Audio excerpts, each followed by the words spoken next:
I'd like to call this meeting of the Wallingford Planning and Zoning Commission to order and ask everyone to please rise for the Pledge of Allegiance. I pledge allegiance to the flag of the United States of America and to the republic for which it stands, one nation, under God, indivisible, with liberty and justice for all.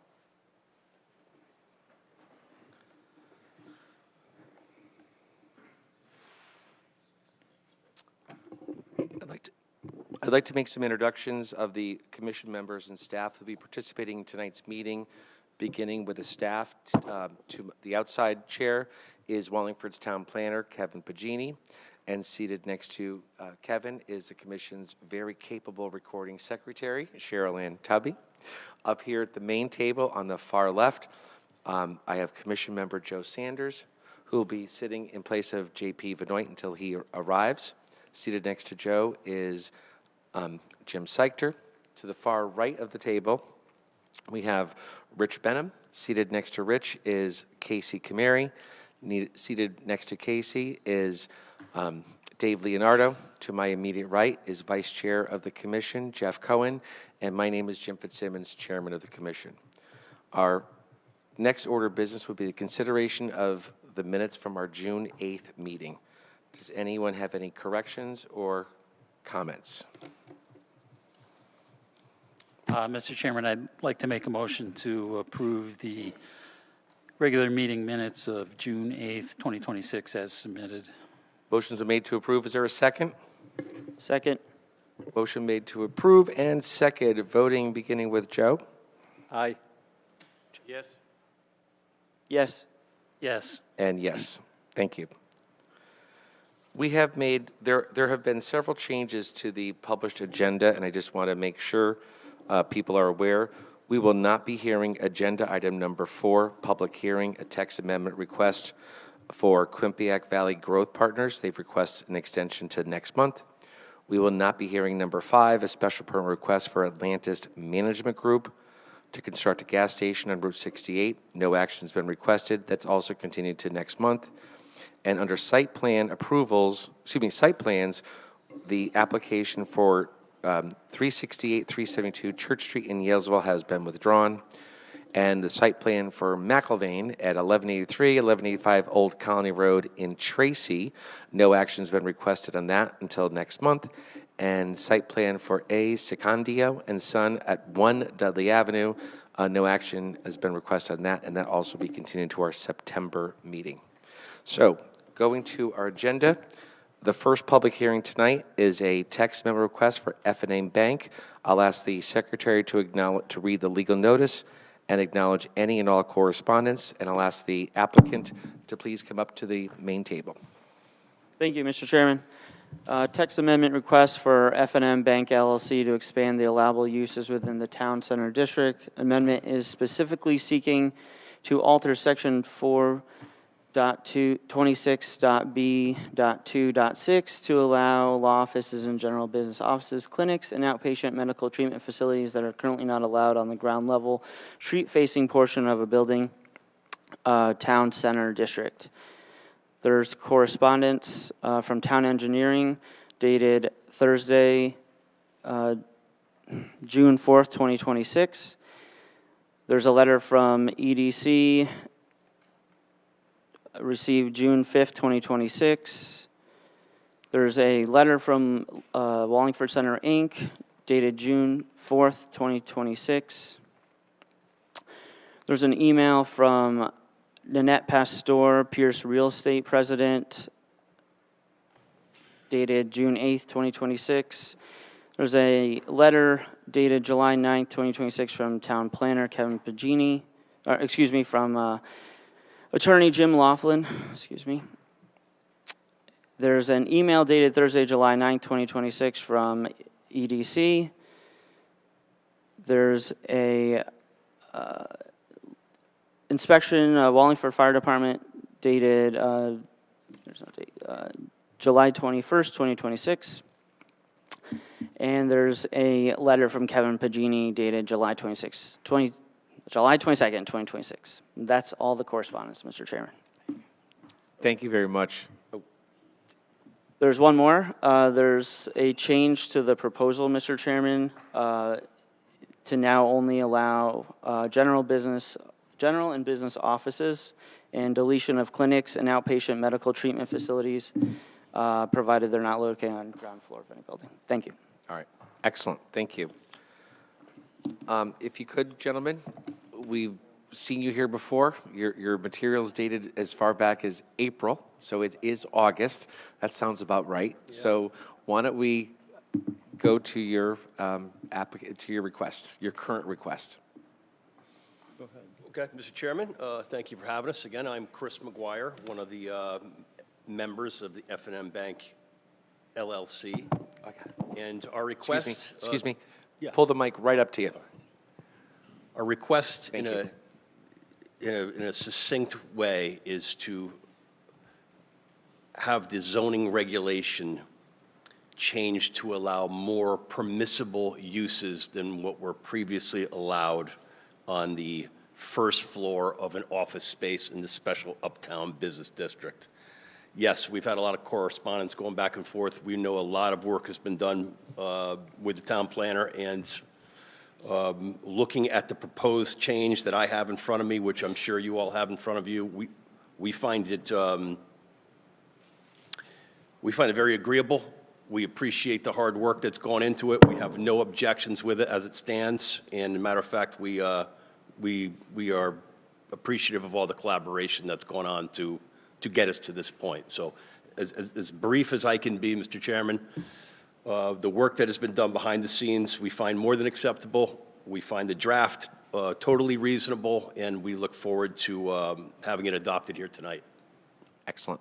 Thank you very much. So we're talking about the last proposal from Planning and Zoning dated 8/7/2026. Okay, so that would be yes, sir. Fridays. All right. Thank you. Of course. And thank you for your working with the town, working with EDC, working with Wallingford Center Inc., working to make sure this got a appropriate review. You know, you went above and beyond most applicants. It's the way to do it. We're happy to do it. Thank you very much. Looking to my left, any comments on this application for a zoning regulation change? Yeah, thank you, Mr. Chairman. Again, much like our chairman said, I certainly appreciate you folks, working with the town and the various offices to come up with what's been presented. I will say from your initial presentation, my impression was certainly our downtown was not nearly as bleak as you folks projected it. Good. Well, I think, hopefully you realize it also, because when we look at the number of buildings on the first floor level that are vacant, there's 4 buildings, actually 5. One of them, though, the owner of the building hasn't had any intention of renting it for probably the last 3 or 4 years. Another of the properties there is the one that's on the corner of Center and Route 5. And again, that one's been an issue for many years, for probably the last 20 years. So certainly I think this will help some of the individuals with some of these properties that may be a little challenged, but I was pleasantly surprised that after listening to your initial presentation, the way you described the downtown, it's not nearly as bleak as I think you folks had presented it initially. So thank you. Of course. Thank you. Anyone? Joe? Thank you, Mr. Chair. So I have a question. It relates to item 5, the note from Attorney Laughlin, where it suggests proposed text changes to section 4.26.8.2.6. And my request is, does this supersede that? Yeah, this is. I want to make sure I understand. One dated Friday is the request. This is much simpler. Correct. I like this much better. Thank you. That's all. Thank you. Anyone to my right?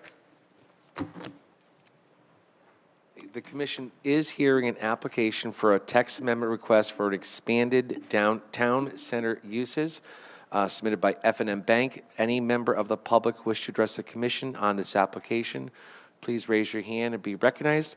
We have 2 microphones. Come on down.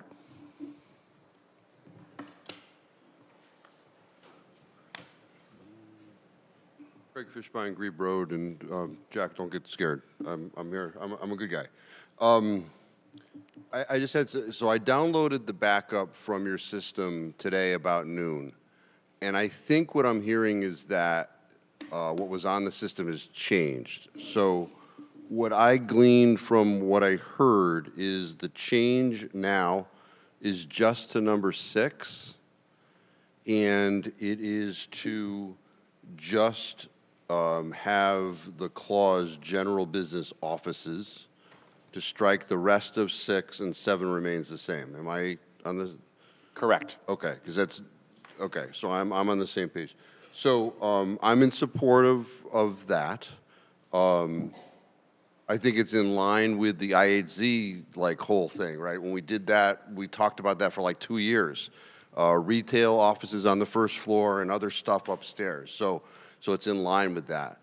My concern, though, is the windows. I think somewhere in our ordinances, our regulations, we have a preclusion on blocking the windows. And unfortunately, I don't see that enforced in our town. I think there's 2 establishments right now on Center Street. You know, we want an open and inviting downtown, right? We hear about it all the time. We talk about it all the time. We try and incentivize it downtown. Just think if every window in our downtown area was blocked. I mean, I don't go into those places because I'm scared what I'm going to see past the door, right? So just think if every window was blocked in our town, nobody would come to our downtown. So I would just ask you, you know, through your powers to enforce the regulations. But my vision that I think you share for this change, I think is good for that property in that area. So thank you. Excellent. Any other member of the public wish to address the commission?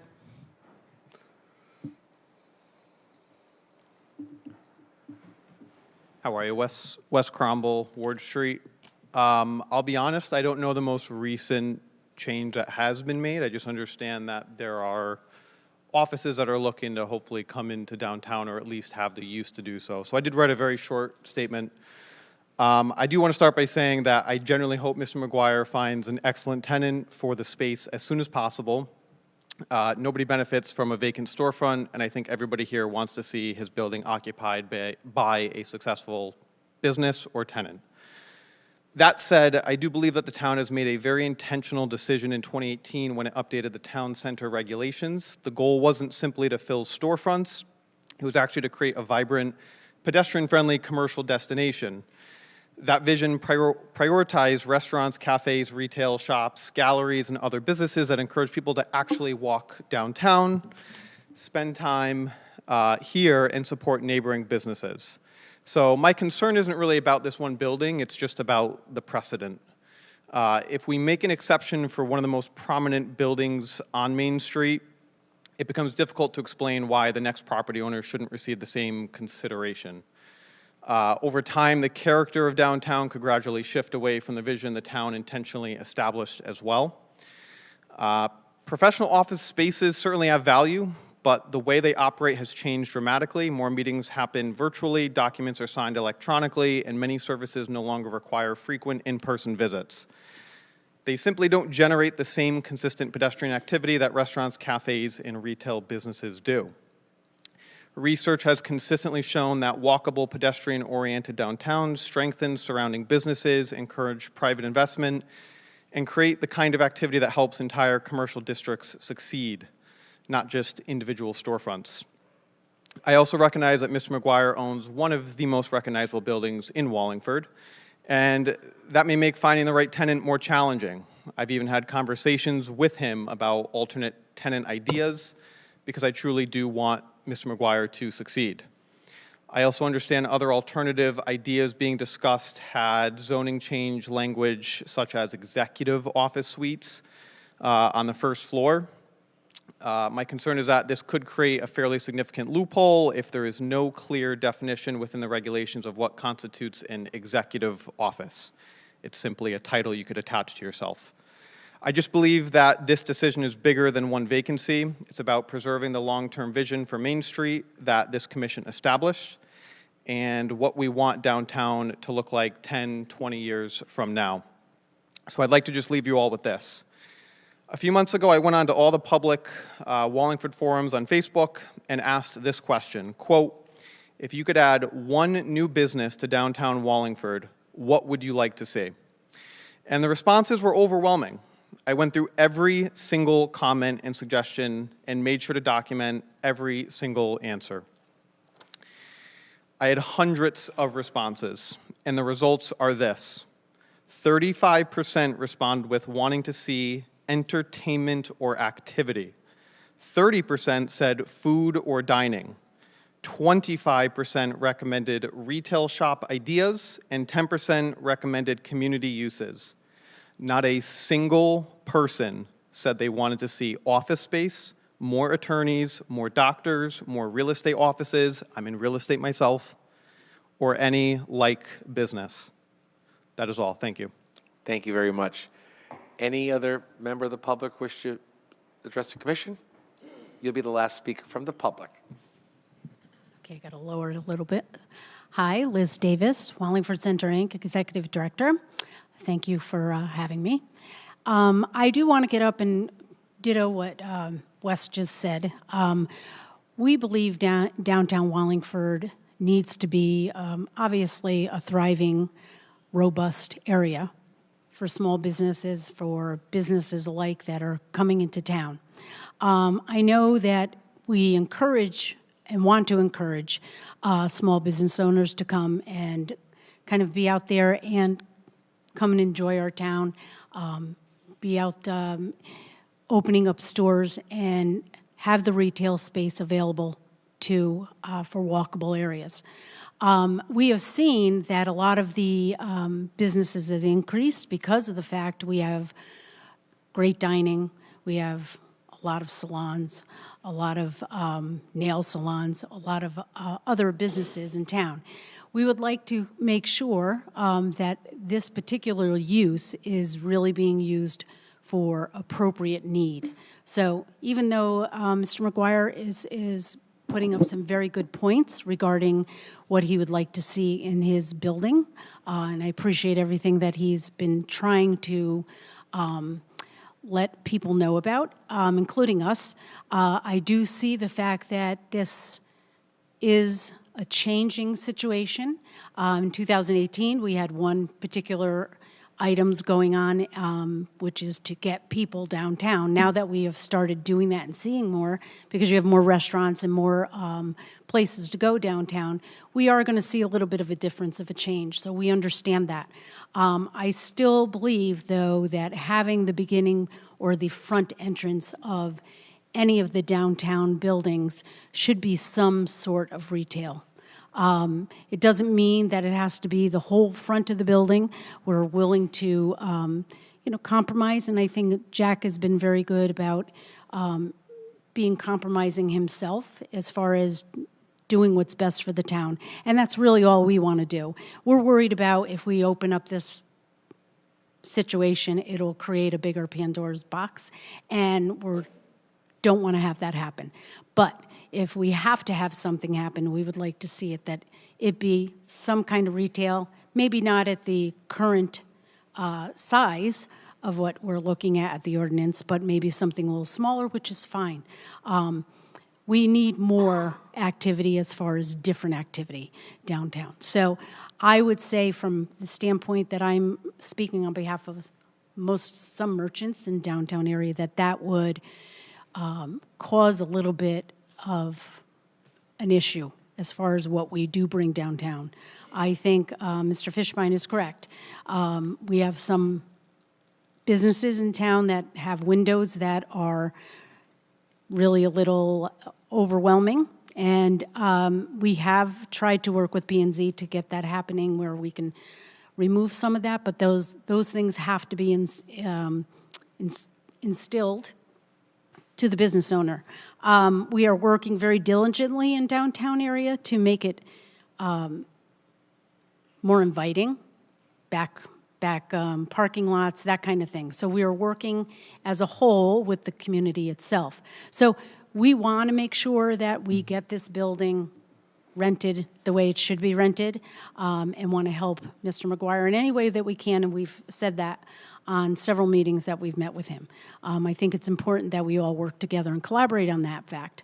But just to put offices in that particular building, I would venture to guess that that's probably going to be somewhat of an issue going down the line. So I would like you guys to consider, if possible, the commission to consider different alternative and compromise, not only in general offices, but I'd like to see some more retail in the space as we see now. Thank you. Thank you. I believe there is no other members of the public who wanted to address the commission. If I could, there was and thank you very much for all the members of the public who addressed the commission regarding this. As I said at the very beginning, we have been talking with the applicant for several months, and during that time, we specifically spoke about, in meetings, the fact that, our old banks are becoming different uses, and I would, in our regulations, back in November of 2020, we created the Wellness Center and added that to the regulations for the former Bank of America building on Center Street. The old Wells Fargo is now a coffee shop with retail upstairs, and the old banks are repurposed into different things into downtown. So this application brought a lot of conversation among the commission members and town staff. So I do think this, as I said at the beginning, this definitely, we certainly, the members of the commission, all support a walkable downtown. And this is more than just one building. These regs are strictly for our town center.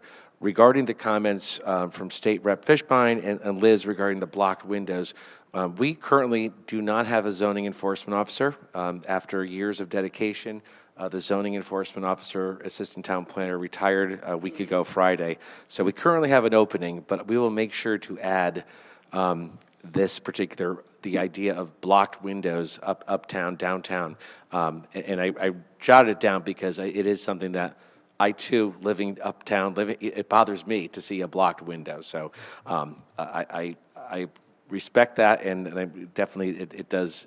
We do have areas that are in zoning violation. Any other member of the commission wish to comment? Jim. Thank you, Mr. Chairman.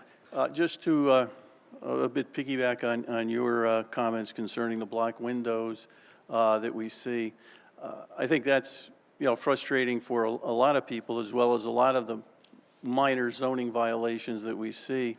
One of the issues is that the chairman mentioned, now we are going to be looking for a zoning enforcement officer, but even with the zoning enforcement officer, there's frustration from the standpoint of, even with a blocked window, you send out a zoning violation and maybe nothing happens with it. We're certainly not going to send it up to our corporate counsel in order to take the individual to court. So in some ways, there's not a lot of teeth into it. One of the subjects that certainly has been discussed amongst some of the commission members is the ability to fine on certain violations. I think that only comes from the from the town council. I believe the town council would have to approve that and give some authority in order for a fine to be put in effect for some of these violations. And at least in talking to our prior zoning enforcement officer, that was a frustration upon her part that with some of these violations, without a little bit more teeth, it becomes a cat and mouse game at sometimes too. Someone may in violation, they clear the violation for 30 days and then they're back to violating it again. So I think there's some things that certainly need to be be looked at by the town. Thank you. Thank you. Any other comments from the applicant? No, Mr. Chairman. All right. Any staff comments? No, I think I want to leave this up to the commission because I think I've gone back and forth with the applicant, although I do agree with Wes Cromble's comments and Liz Davis's comments. The applicant did not seem to agree with those, but it is kind of what it is, and I think this is a compromise that I'm not in the position to make, but I think if the commission votes, I think, I'll be fine either way, so. Thank you very much. Unless there's any other comments, it appears a motion would be in order to close the public hearing. Mr. Chairman, I'd like to make a motion to close the public hearing for application 503-26, text amendment for town center zone. Motion is made to close the public hearing. Is there a second? Second. Motion made and seconded, voting beginning with Commissioner Leonardo. Aye. Yes. Yes. Yes. Yes.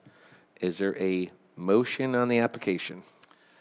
Mr. Chairman, I'd like to make a motion to approve application 503-26, text amendment for town center zone. Text amendment request from F&M Bank LLC to change the allowable uses in the town center zone on language dated with the proposal from the Planning and Zoning Office dated August 7th, 2026, referring to statement, hopefully I'll get this right, 4.26.B.2.6, which states general business offices with the strikeout of clinics and outpatient medical treatment facilities, provided they are not located on the ground level street-facing side of any building. I'd like to approve this for the improvement to the vitality of our downtown zone. Motion's made to approve. Is there a second? Second. Voting beginning with Commissioner Leonardo. Aye. Yes. Yes. Yes. Yes. Your motion application's approved. Thank Thank you, you. Mr. Chairman. Thank you, committee Thank members. Thank you, gentlemen, for all your work, patience. Thank you. Our second public hearing this evening is a text amendment request from Justin Fritz to amend section 6.34.A.1. I'll ask the applicant to approach the main table, and I'll ask the secretary to acknowledge the correspondence. Read into the record, please. Thank you, Mr. Chairman. Yes, application 506-26, text amendment request for Justin Fritz to amend section 6.34.A.1 to remove transporter from the prohibited uses under the definition of cannabis establishments. There is correspondence. There's a inspection report from Wallingford Fire Department dated July 21st, 2026. There's an email from Town Engineering dated July 27, 2026. There's a letter dated August 10, 2026 from Justin Fritz. There's a email, There's a letter dated July 29th, 2026 from Naugatuck Valley Council of Governments. There's a memo from Corporation Counsel Janice Small dated August 3rd, 2026.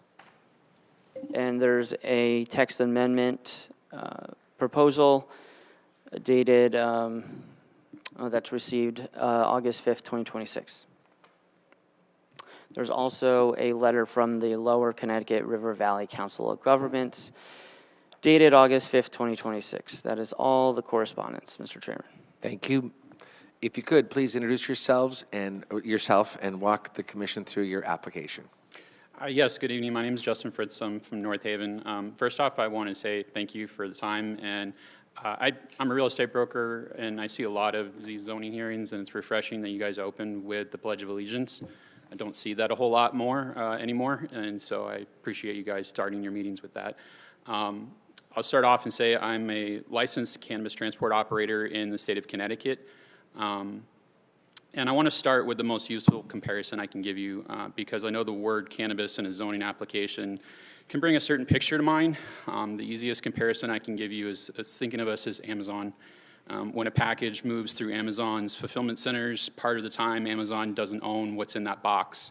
They receive it, they hold it, they consolidate it with other shipments headed to the same destination, and they move it. The product belongs to someone else the whole time. That is exactly what we do.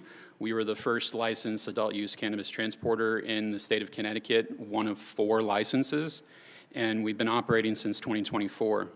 We're a third-party logistics company. We don't own any of the product, and we're not permitted to by the state. Our license is strictly a service-based license, not a producer or a retailer. The product we handle belongs to other licensed manufacturers and is going to licensed dispensaries only. We receive it, we hold it securely, and consolidate multiple orders and to make it more efficient and operate just like a traditional hub-and-spoke distribution system. Everybody on both ends of the transaction is licensed by the state, and we're a business-to-business service provider that works in a closed sale network within this monitored state network. I'll tell you what this facility is not. There is no public access. No member of the public ever walks through the door. There is no retail counter, no sales floor, no product display, no signage, no menu, no consumer transaction of any kind. From the street, we look like any other small warehouse or distribution because that is what we are. In regards to security and oversight, every cannabis product in the building is tracked through the state's seed-to-sale system. Nothing moves without a state-generated manifest showing its origin, destination, contents in the vehicle, and what leaves our facility. Our facilities and our vehicles and every person who works for us is licensed and background checked through the Department of Consumer Protection. And our vehicles carry real-time GPS so that the department can track and inspect us at any time. On the local side, we are a Connecticut small business with Connecticut employees. This brings us the warehouse and transport jobs and commercial occupied space on local tax rolls and spend on local fuel and vehicle maintenance. Our business also operates under an approved social equity plan with the Connecticut State Social Equity Council focused on food insecurity. And our team dedicates around 20 volunteer hours each year on-site at the Connecticut Food Share Warehouse here in Wallingford. So this community is not new to us. So what I'm asking for is narrow. That is to remove the cannabis transporter from the town-wide prohibition. That one license type, every other license type stays prohibited in every zone unless the commission were to decide otherwise. This, when I had applied to this application, there was a retail application as well. So in the amendments that I submitted multiple options with different text language depending upon how the council decided to move things forward. So what I'm asking for tonight is option A on my list, which is simply removing of the transporter from the language. We are a distributor and we're like any other distributor that have operated in Wallingford for decades, and we're the same category of business under significantly more state oversight than any other operator in this town. Thank you for your time. Happy to answer any questions that you might have. Thank you very much. Any commission members have any questions for the applicant? Mr. Seichter. Yeah, thank you, Mr. Chairman. First, I guess I'd like to make this crystal clear that I don't have any opinion whether the federal government should or shouldn't legalize cannabis. You know, we have a memo from our corporate counsel, I'm sure that you've seen, you know, that indicates that cannabis is illegal under federal law, and the federal government has the authority to enforce that law. You know, Section 1.4 of our regulations state, these regulations do not allow any use, structure, development, or activity which is illegal under local, state, or federal law. It's not the intent of these regulations to repeal any permit previously issued, you know, pursuant to the law. Also in, you know, Section 3.4 of cannabis establishments, it gives a definition. I won't go through all the entities that are part of it, but it does, you know, indicate a transporter, which you folks are. And it also, as you're aware, it says cannabis establishments are prohibited in all zones within Wallingford. And again, you're obviously looking, you know, for the commission to issue an exemption under both of these regulations. I guess I come down to, we pride ourselves as a country that's based upon laws and that no one's above the law. If approved, this use would become, in fact, above the federal law, at least under Wallingford zoning regulations. And for that reason, very candidly, I can't support the application. I realize, my opinion may be out of step with others. However, I think it's healthy to have a wide range of opinions. Last month, this commission had a workshop on a proposed cannabis regulation, which was similar to the one that the commission had denied in April of this year, which looked to exempt a different cannabis business from one proposed by this application from our zoning regulations. During those two meetings,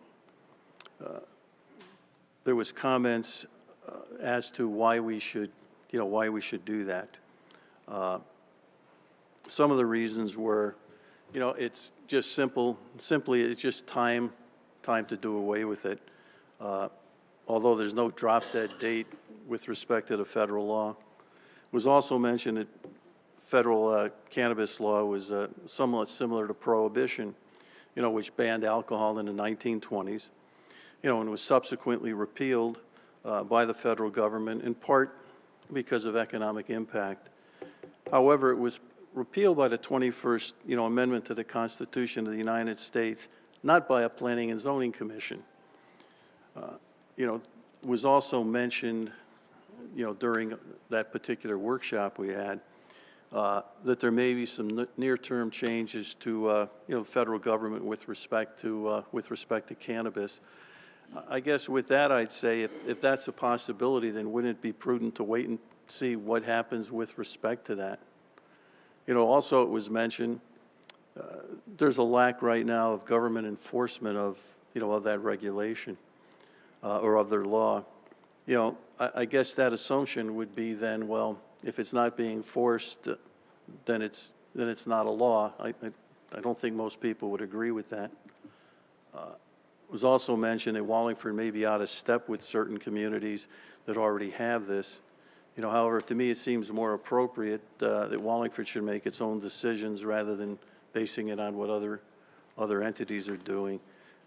And it was also kind of mentioned that, well, it's going to generate taxes for our town. However, on numerous occasions, the commission had indicated on a lot of other applications, we don't make our decisions based upon the tax consequences. So simply put, to me, these various opinions, I just certainly differ with. I respect if people disagree with it. I would say, however, if the commission does approve this application or any other application that modifies 1.4 or 6.34, I suggest that then the commission be proactive, and instead of chipping away, at our regulations, that we simply take what I guess I would call the nuclear option in a workshop and blow up section 1.4 and eliminate the section that deals with having a regulation cannot be in violation of local, federal, or state law. And we also eliminate section 6.34B that says that cannabis establishments are prohibited in all zones. Then we make, cannabis, an acceptable use within the, within the town, based upon all of the different cannabis establishments, we could have, or that we list. To me, it's just not appropriate to approve certain cannabis business activities while excluding others in an industry where essentially all of these uses are dependent upon one another. This way, by again taking, if you would, the nuclear nuclear action or option, this way we avoid chipping away at our regulations. Becomes more apparent that all cannabis it becomes more apparent to all cannabis establishments that Wallingford has changed its position on cannabis, and that it creates, an opportunity perhaps for other cannabis businesses to, to come into Wallingford if that's, what the commission is looking for. I think in the past there have been, various cannabis businesses that have been interested in Wallingford, but they hadn't pursued that, based upon our regulations. Now we take that option. They may be more aware of it and may present more opportunities. Again, it's not something I agree with, but I think instead of starting to chip away at our regulations with respect to cannabis, it would make more sense than just to say, Wallingford's open to it for, all the various establishments. And, again, to you, sir, I'm not,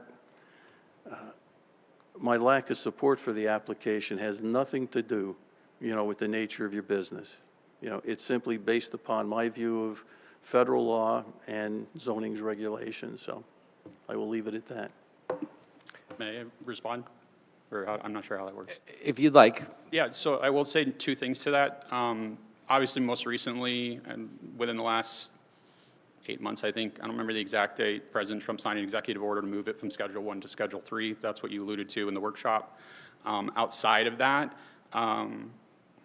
what was the other point I was going to make? It was medical marijuana that went to that, correct? Not Correct. recreational. Yes, they had a DEA hearing in June to understand how the adult use sales market was going to be handled, this according to the DEA standards and FDA. However, I will point out that during the Obama administration, the federal government took the point of view that under the Constitution, that states have the rights to constitute within their borders how they want to do things, that the federal government can't supersede that because states have individual rights. And that's why a lot of states have taken the route of individual marijuana programs within their state. And Obama took the stance that they wouldn't interfere with state-level marijuana programs. That was a public memo or executive order. Don't quote me on that, but it's public knowledge that Obama directed the federal government to take that initiative and that viewpoint on state marijuana programs. So that's why a lot of things shifted in that time period since Obama was in office and created a lot of state markets. But, that's a shifting way of how the national sees this view. And I understand your point with 1.4 obviously is in direct conflict with that. And that's why, obviously, I wrote language based off the attorney's recommendations to address that in my submission, but I understand the point where you're coming from with that. But to address my business type as we're like any other warehouse distributor within the city limits of Wallingford as it is right now, I can understand excluding the other business types that are not like any other business in this city. So there is a different viewpoint that some of the town employees looked at our business comparatively to the other different license types because we are a distributor like anything else. If you Google cannabis distribution, a liquor distributor, or a food distributor, the inside, like on Google, the insides all look the same. You can't distinguish a difference. So that's where we're looking at this from the standpoint that we're like any other distributor that's operated within the city limits of Wallingford for decades. Again, I fully appreciate that. I understand what you're saying. I understand what past administrations may do. One can assume that a future administration may take a totally different viewpoint. And again, I'm just looking, from what our corporate counsel had mentioned, that one, it's illegal and it can be enforced. Whether or not it would be enforced, but to me, I think it's important that if we have certain laws, we abide by those laws. So, and again, I fully understand your business, and quite candidly, I suspect if I was in your situation, I may be saying the same thing. But again, I just think that we have laws, we have our regulations, and we should adhere to it. And if we want to make an exception on one, then I think the commission should look to make an exception on or everything, or essentially just say we're just going to no longer have, cannabis establishments, illegal or not an approved use. But thank you. All right, thank you. Any other commission members on my left? Mr. Sanders? Thank you, Mr. Chair, and thank you, Mr. Fritz. Question for you. Where does your business currently operate from, and how long have you been operating there? Yeah, so we operate as a virtual business right now. We go to the manufacturer, pick up their orders, and deliver it to the retail store the same day. We don't have a physical location that we're required to operate from as we currently stand. That's how the license structure was originally set up. And in the last 2 years, we've worked with the state to modify the language to allow the warehousing component of our license type to operate like a traditional hub and spoke system. Appreciate that. And so my follow-up would be what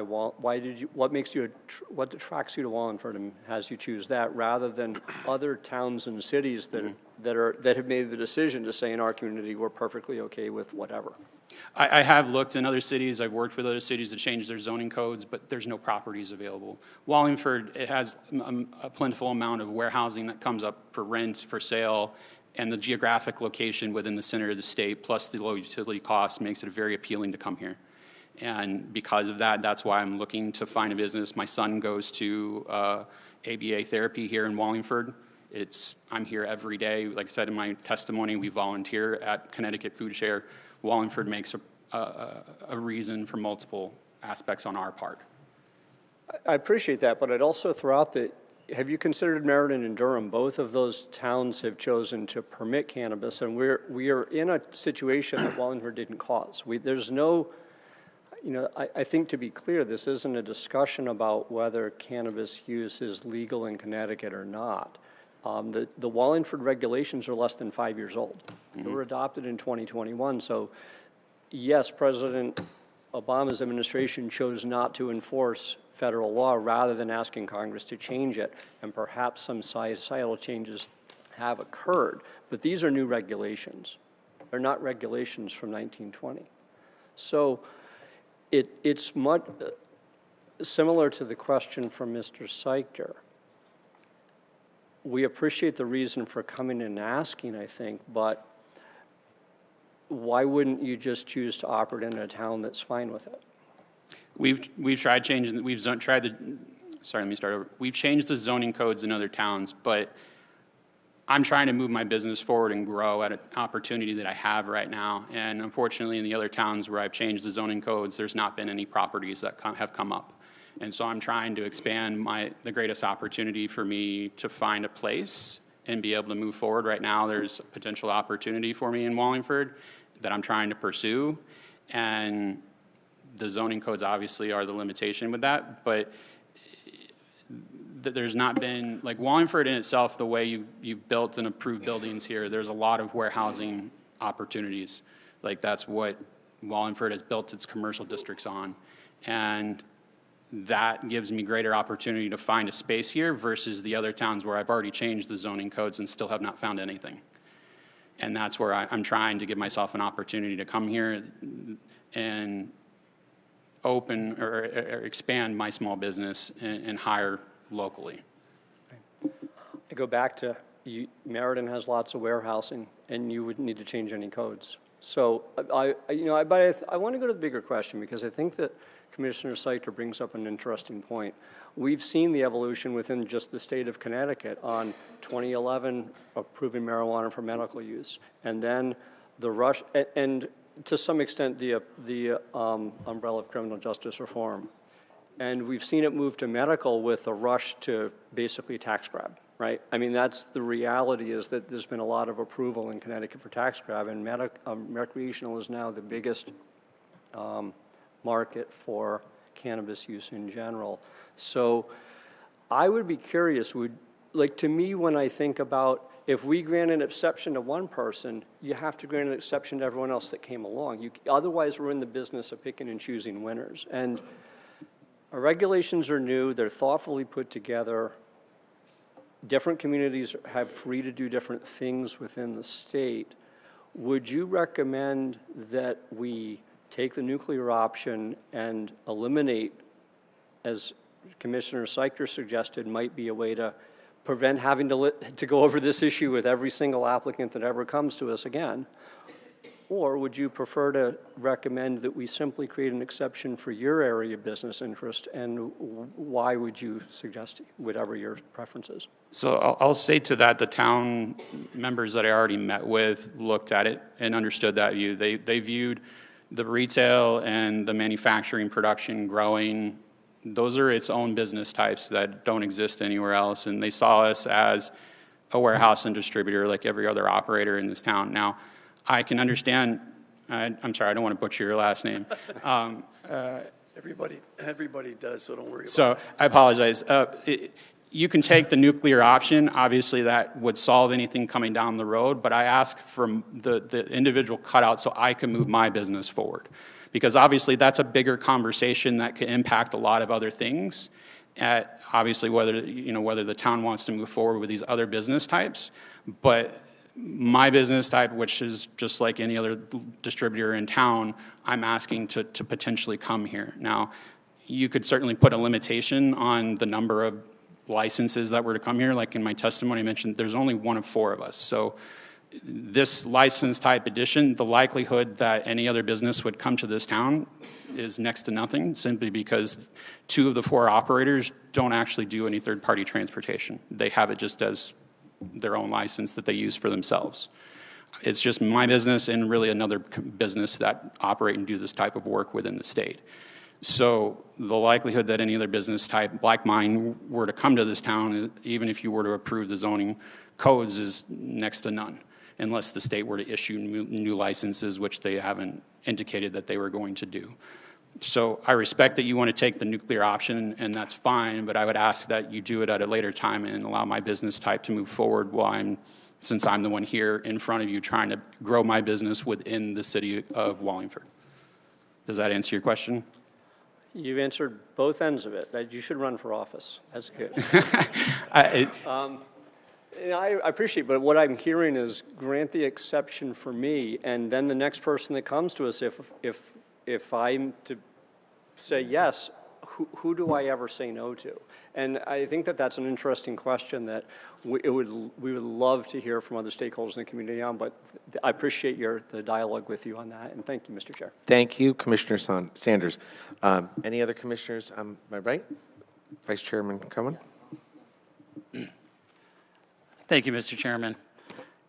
You know, this debate about federal versus state cannabis laws has been going on for decades now, and 30-something states have moved forward with approving cannabis in their states. And, you know, it's a complicated, passionate issue. But I'm just going to say simply that the 10th Amendment of our Constitution protects state cannabis laws and other laws, state laws. It limits what state laws can be federally preempted. The only thing the Connecticut can only not have a law that violates a federal law. State agents cannot be forced to enforce federal laws. And, you know, again, I like to keep this pretty simple, where the 10th Amendment gives the states this ability to allow cannabis. And this is affirmed by our corporation counsel's note that she sent us. We do have to put an exception into this transporter carve-out. I think one of the issues you neglected as far as choosing Wallingford is the central location and access to, you know, highways and, you know, getting around to other places. So I think that's probably a consideration that very much so. A lot of businesses want to come to Wallingford for. So again, the 10th Amendment allows states to have cannabis laws.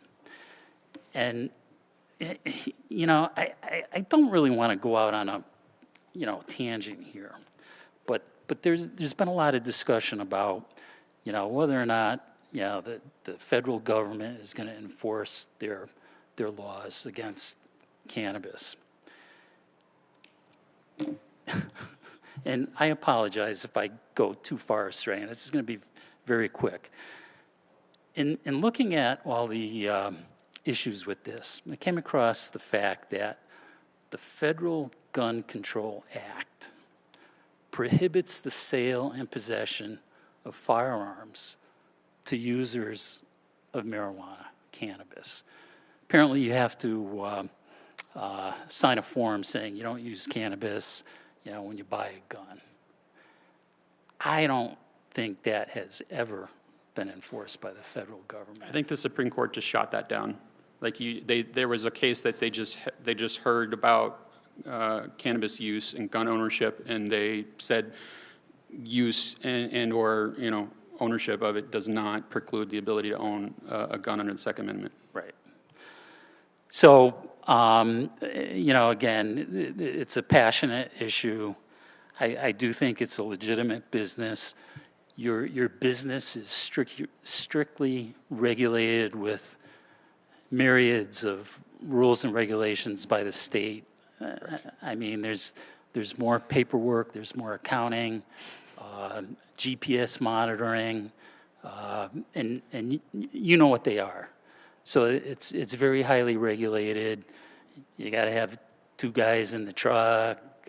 So, you know, to me, this is a fairly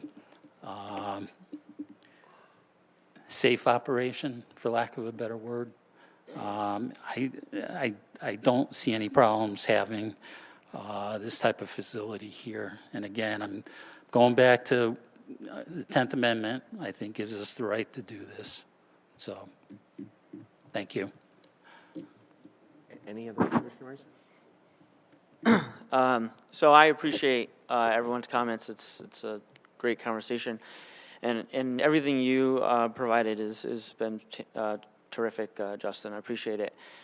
So, you know, I've been kind of vocal against dispensaries in town. I do agree that what you're proposing is much different. There's no way to tell what's in a warehouse if it's, you know, whatever you're selling or whatever Amazon's selling. You don't know what's in it. That is something that it is vastly different than what we talked about at the workshop. I do have a couple, like, just logistical questions about how it's transported, because right now you said it was virtual.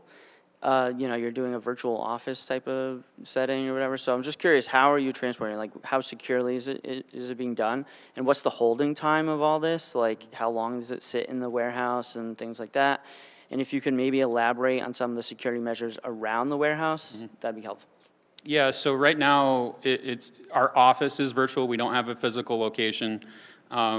We have cargo vans. We go to the manufacturer, cultivator, pick up the product that's going to a retail store and deliver it to that retail store same day. We coordinate all the logistics as soon as the invoice is placed with the manufacturer. They let us know, and we process and handle all the logistic to get the product from the manufacturer to the retail store. Now, with expanding to the warehousing component, the state does allow us to hold product up to 6 months. As a third-party logistics warehouser, our goal is to turn that product every 3 weeks.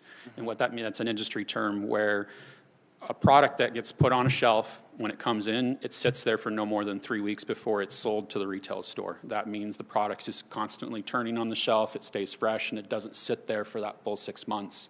Now, there are going to be lesser volume products that sell less frequently that will sit on the shelves longer periods of time, but the state has mandated that we cannot hold product for any more than 6 months within our facility from the time it enters the doors to the time it exits. And then to answer your third question on security, we have higher security standards than most any other business in the state. Not only do every product that comes into the facility has to be attached to a manifest and a batch number that's associated with those manifests, but we have cameras, ID cards that have to be swiped entering and exiting every door, cameras enter and exit every aisle that we have product in. You have to have a camera viewing that aisle, so there's no chance of diversion by the employees. It's very strictly controlled in how we have to lay it out and operate by the DCP. No, thank you. That's very helpful. And I think a key thing you said, which I was hoping you were going to say, it's retail store to retail store, right? Or distributor to retail store. You're not delivering this to someone's home in town or anything We're like that? business to business only. Right. Okay, just making sure. So, yes, I'm in favor of this, Mr. Chairman, and that's Okay. all I have. Thank you. Anyone else to my right? Just a few comments. I want to level set, and I thank all the commissioners for their comments. Just to be clear, your request tonight is to remove the single word transporter from the definition prohibited under our cannabis regulations, right? Yes, and to add the language that addresses by your corporate counsel of the 1.4. And you'd like to do it in Wallingford? Yes. Okay. You know, looking at your application, it was in September of 21, coming out of the COVID, where the commission enacted the regulation, and there was a different mayor in this building, and there was a different chairman. Former chairman is 2 seats to my left, but over the years things have changed.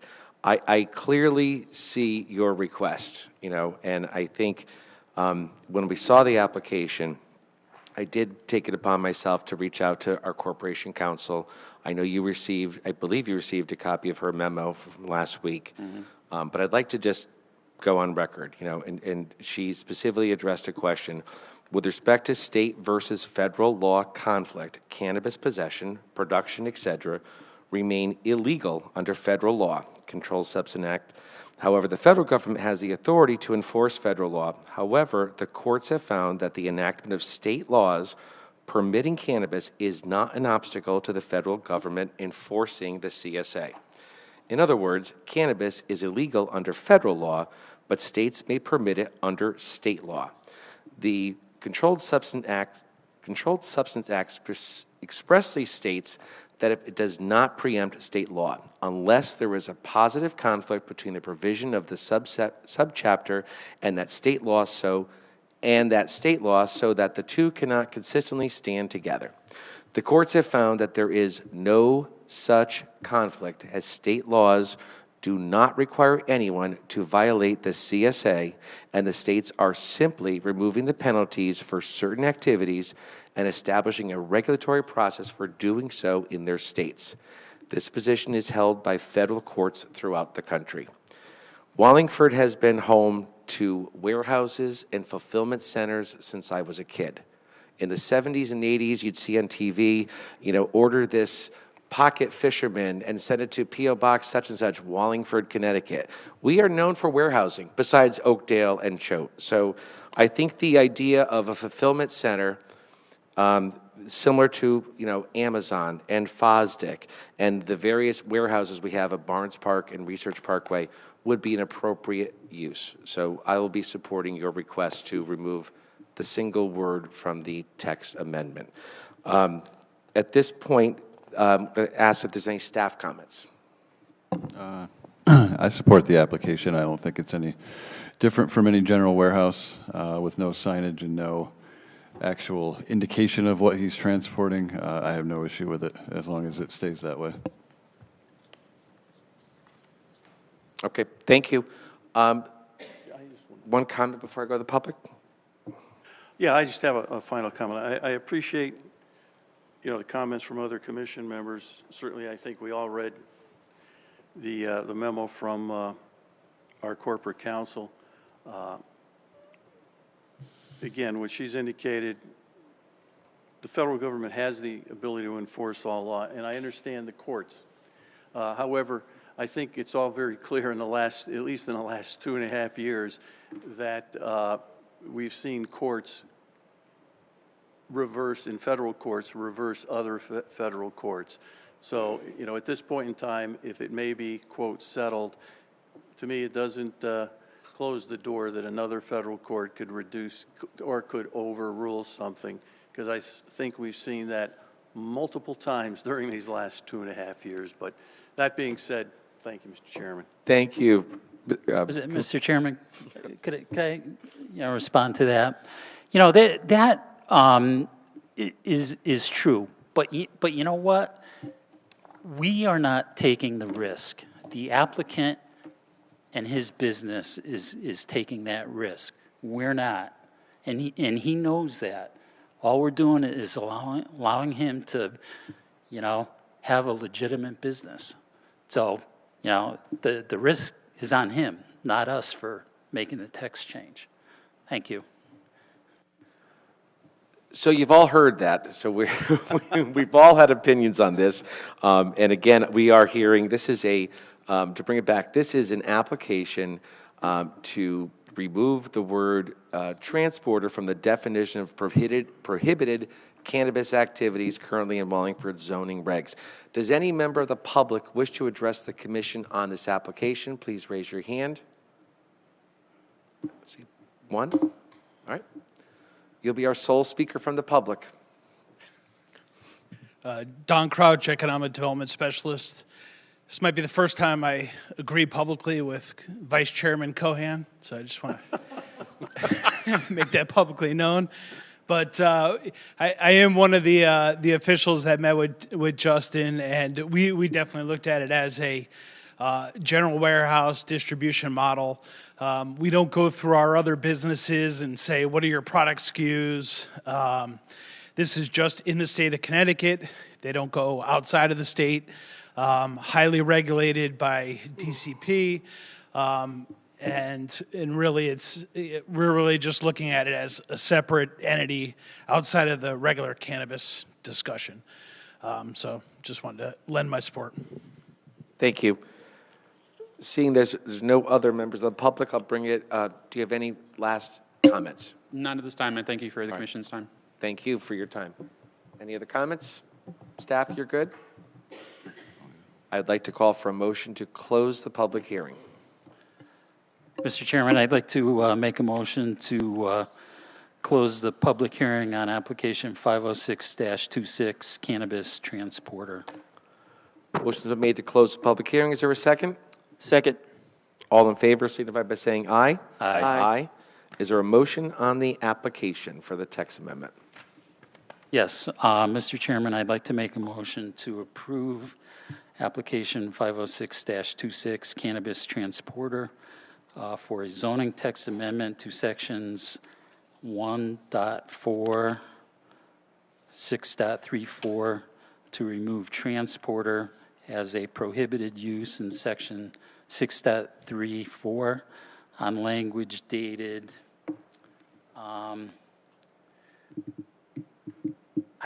I think that, Kevin, if you could maybe correct me on this, I think the receive date is August 5th. Yeah, the revised one is August 5th. His original was July 20th. Right.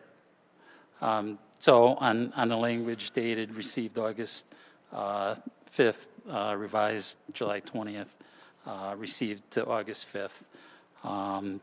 Because of the increase in the business climate for Wallingford. A motion's been made. Is there a second? Second. Voted beginning with Commissioner Leonardo. Yes. Yes. No. No. Yes. Your application's approved. Thank you. Thank you.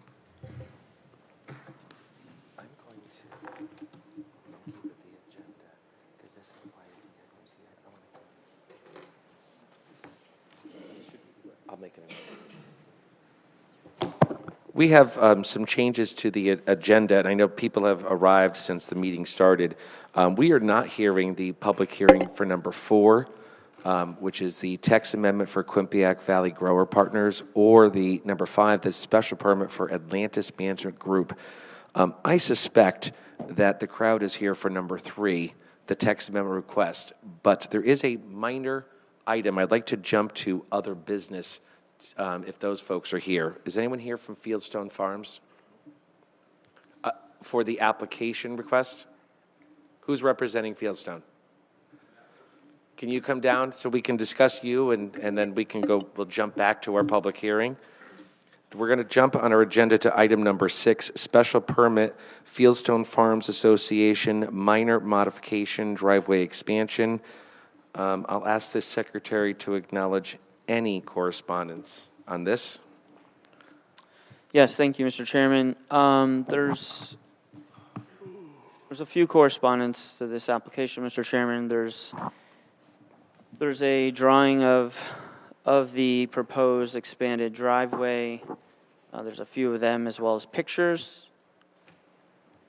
There's a inspection report from Wallingford Fire Department dated July 21st, 2026. There's a letter from Town Planner Kevin Pagini dated July 22nd, 2026. There's a memo from Town Engineering dated July 27, 2026. I believe that's it, Mr. Chairman. Thank you very much. If I might, could you introduce yourself and then throw it back to me? My name is Matt Bushy. I'm on the Homeowners Association Board at Fieldstone Farms. Okay, thank you very much. I know because I made a promise to everybody else, this will be brief.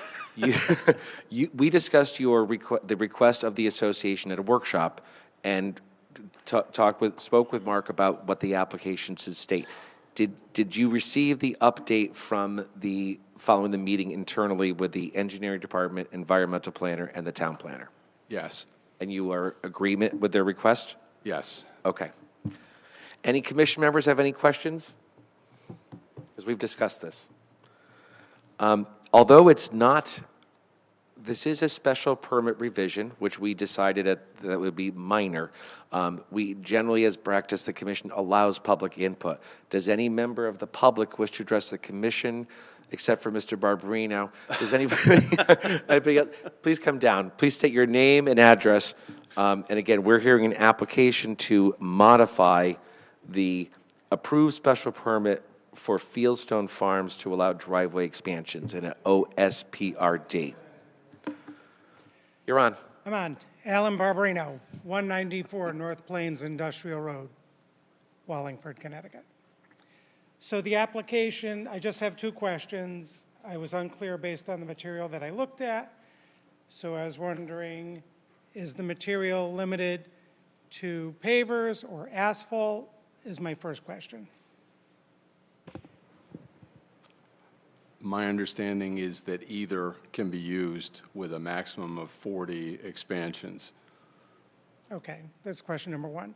And so question number 2 is, based on the way the application was presented, some unit owners can't do the little whoop because there's not enough room to turn a Chevrolet Traverse, a Honda Pilot, or a Chevrolet Silverado. So does the commission have any objection if we went straight out to the paved surfaces or the road? I have to defer that to the town planner because we discussed it in a workshop, but then we directed them to discuss it with town staff. So I'm not sure if that request came by way for your public meeting. I guess repeat what you just said. So the way the association has asked it, so if you had a 40-foot driveway. Excuse me, you got it right next to the microphone. Oh, I'm They're sorry. not getting you at home. Sorry. So if you had a 40-foot driveway, you could certainly do one of these. He wants to bring it on. You know, if you look at the illustration, Kev, if you look at that. So if you have 40 feet, you can do that, and you can turn a vehicle in that. In my case, there's going to be 6 feet. I hate to talk just about me, guys. But in my case, there's no way to turn today's modern vehicle, unless you're driving a Chevrolet, unless you're driving a Sentra, which I don't drive. So if you had a Sentra, it would work. But for the average SUV or truck, it doesn't work. You have to go straight out to the paved surfaces. We're talking about 6 by 4 in area. I don't know, this wasn't really brought up with engineering, but I don't know if it would affect the curb cut, then probably not. But essentially, the 40 was for the entirety of the surface not to exceed 10,000 square feet roughly, which would trip a wetlands permit and trip a engineering review. I think to be fair to everybody, when it was discussed and proposed and presented, that was not proposed. Right. So I'm trying to give you a direct answer, so I don't hear think ya. we can undo that, what was requested. I just don't think that, I mean, that works in in the 5 or 6 cases of people that would want to take advantage of this opportunity, they would be asking the same question that I'm asking. Because our houses are close to the street, which doesn't allow a turning radius. That's the question. And if you want to come back next month, that's fine. Well, I would direct you to the association, because the association's the applicant here, and the association came to us because it's a OSPRD. So they did all the right steps. We discussed it. They presented something. They've met with town staff.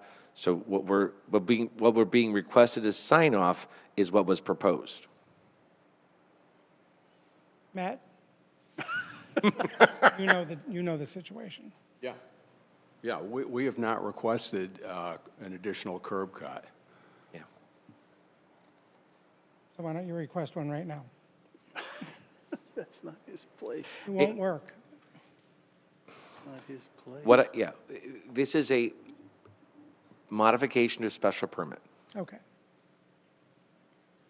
So what's the maximum square footage, or you take the 40, what was it, 10,000 square feet, Kev? We're not catching that on the microphone. Oh, I'm sorry. It was roughly, Come to your face or go closer to the So it's 10,000 mic. square feet divided by 40 is what each driveway could do. roughly like, yeah, 240, 250 per driveway. Correct. Something around there. 50? What's 250 square feet roughly per driveway. Yeah, so it would be less than that. No one's going to go over that. I didn't hear any of that. Nobody's going to go over that. Well, it was a thorough request, and with diagrams, so that's what we're acting on. And I know that, and I went down and specifically, not widening the curb cut was not mentioned at all. Right. So I could share with you that was not discussed I know. 'cause or requested. I saw that in the application. It works for Mr. Landau because his driveway is 40 feet long. Mine's 30. It doesn't work.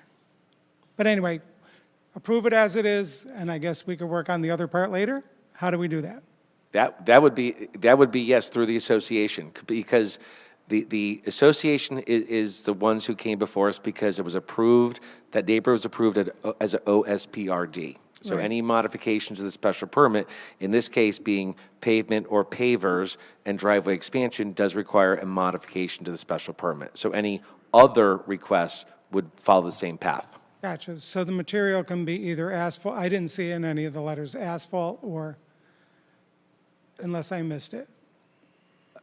The paperwork I'm looking at, it was asphalt or pavers. Okay, good. So then That's the my only- understanding. So the only thing I need to work out is the curb cut. And if they say yes, do you guys have an objection? It'd have to come back and go through the process. Okay.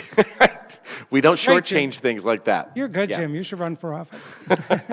Okay, thank you. Thank you very much, Mr. Barberino. Any other comments? All right. So the application is a modification to, sorry. So, yeah, thank you, Mr. Chair. So when we were in the workshop, we didn't have the latest notes from engineering. I was a bit blindsided by those when we saw them. That was a bit of a surprise to allow either pavers or asphalt, because that wasn't what we discussed in the workshop. In fact, in the application, it specifically states that the way that it was constructed was to intend to avoid rainwater impact and maintain existing impermeability, or permeability, I should say. So if we're, even basically, in my opinion, the comments from town engineer reshape the application quite a bit and what we're being asked to approve, and I think that the comments from Mr. Barberino kind of move that a bit further. I was also a bit surprised to see the limits to only 40. So basically, my opinion is that this has changed significantly from the workshop. It's not really the same thing that we discussed at the workshop, based on the comments from the town engineer. And I was curious if, I know she's not here, does anyone know why the reason for those? I'm sure there was a thoughtful reason, but I don't know what it is. Thank you. I believe it or not, I can answer that, because I actually went and spoke with the town engineer on Friday about number of items on the agenda, and her memo is clear because anything over 40, they were worried about too much impervious surface would then require an update to the drainage system. So she covered that in her memo of why she was limiting it and suggesting limit it to 40. I understand that, but the initial application states on it that the intent is to avoid rainwater impact and maintain an existing permeability, and asphalt isn't going to do that. Asphalt is going to change that. So I guess where I'm sticking is on the letter of the application. Should that be removed from the application because we're not maintaining that at that point? It will affect it. All right. So you'd like a clarification from the engineering department further? And I think that I would, and if the decision is that, hey, we're okay with asphalt and for these reasons, I think that the request needs to change a little bit to remove the statement about maintaining existing permeability, because asphalt's not going to do that. All right. So if that makes sense, then you're suggesting we table this, send them back to engineering, maybe listen to Mr. Barberino, and the applicant could consent to continue to our September meeting? Thank you. But is that, Mr. Kamiri? Just to make sure we got the question down specifically, the question that Commissioner Saunders is getting at is just, when we did reviews at the workshop, it was just pavers, and there was no limit to 40. I understand it's very clearly stated in the memo 406-2602, anything over 40 within required updated engineering study, but there is no language in the memo as to why it went from pavers only to pavers and asphalt. So why specifically is asphalt now okay? I think it's worth knowing. That's part of the question, and the other part would be that moving to asphalt does impact existing permeability. It changes it, no doubt. So the wording of the permit, the special permit revision, should change as well, because we can no longer do that if asphalt's permitted. I suppose. So it's it's kind of a two-prong, I think. Fair enough. Reading between the lines of the memo, it seems like she ran the analysis assuming they're all asphalt and said up to 40 full asphalt would be within the existing drainage system capabilities, but it'd be good to have a more clear explanation from town engineering. Yes. Okay, we'll get some clarification. All right. A motion would be in order to table this, table this to our September meeting. Mr. Chairman, Or continue, sorry. I'd like to make a motion to continue application 406-26, special permit Fieldstone Farms Association, to our September meeting. It's going to be a busy meeting. Okay, is there a second? Second. All in favor, signify by saying aye. Aye. Aye. Any opposed? We'll see you next month. Thank you. Thank you. All right. Now, back to our public hearing. Our final public hearing this evening is a text amendment request for KSCGH Partners, and I'll ask the secretary to read the legal notice and all associated correspondence. Thank you, Mr. Chairman. Yes. Application 505-26, text amendment request for KSCGH Partners LLC to add a new section 4.27 entitled Mixed Use District Floating Zone to the Town of Wallingford zoning regulations. Full amendment can be viewed in the Planning and Zoning Office. Wallingford Fire Department inspection dated July 21st, 2026. There's a letter dated July 29th, 2026 from Naugatuck Valley Council of Governments. There's a memo from the Department of Engineering dated July 30th, 2026. There's a letter dated July 22nd, 2026 from Town Planner Kevin Pagini. The proposed amendment received August 4th, 2026, as well as site maps and diagrams. There's an email, there's an email dated Wednesday, August 5th, 2026 from, sorry, I'm going to butcher this, but Celine Haru. There's a letter dated August 5th, 2026 from the Lower Connecticut River Valley Council of Governments. There's an email dated August 5th, 2026 from Donna Fritz. There's an email dated August 6th, 2026 from Alexander Pazinzine. Sorry, I'm butchering these. I apologize if you're in the room. There's a memo received August 6, 2026 regarding the subdivision, traffic, environment, and neighborhood life human impacts. There's a letter dated August 6, 2026 from David Bouvier. There's an email dated August 6, 2026 from Sally Fazina.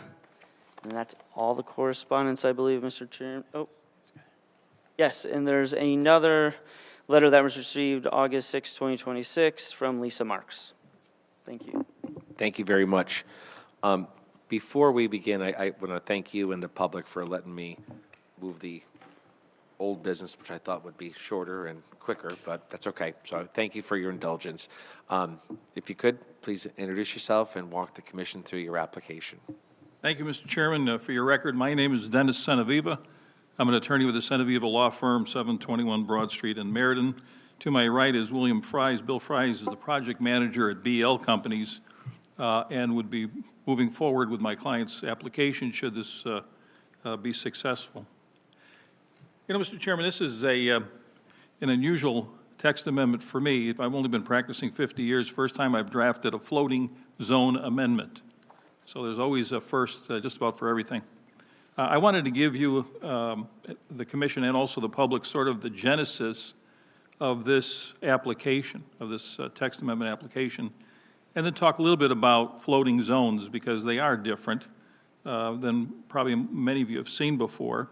There are 102 floating zones as of 2024 in the state of Connecticut, different zoning regulations. I think I may have read them all. But my anticipation, Mr. Chairman and members of the commission, is that given the nature of many of the comments from the town staff that were received in the middle to late July, and also comments from the public, many of which were, I thought, good. I mean, I thought they were very interesting.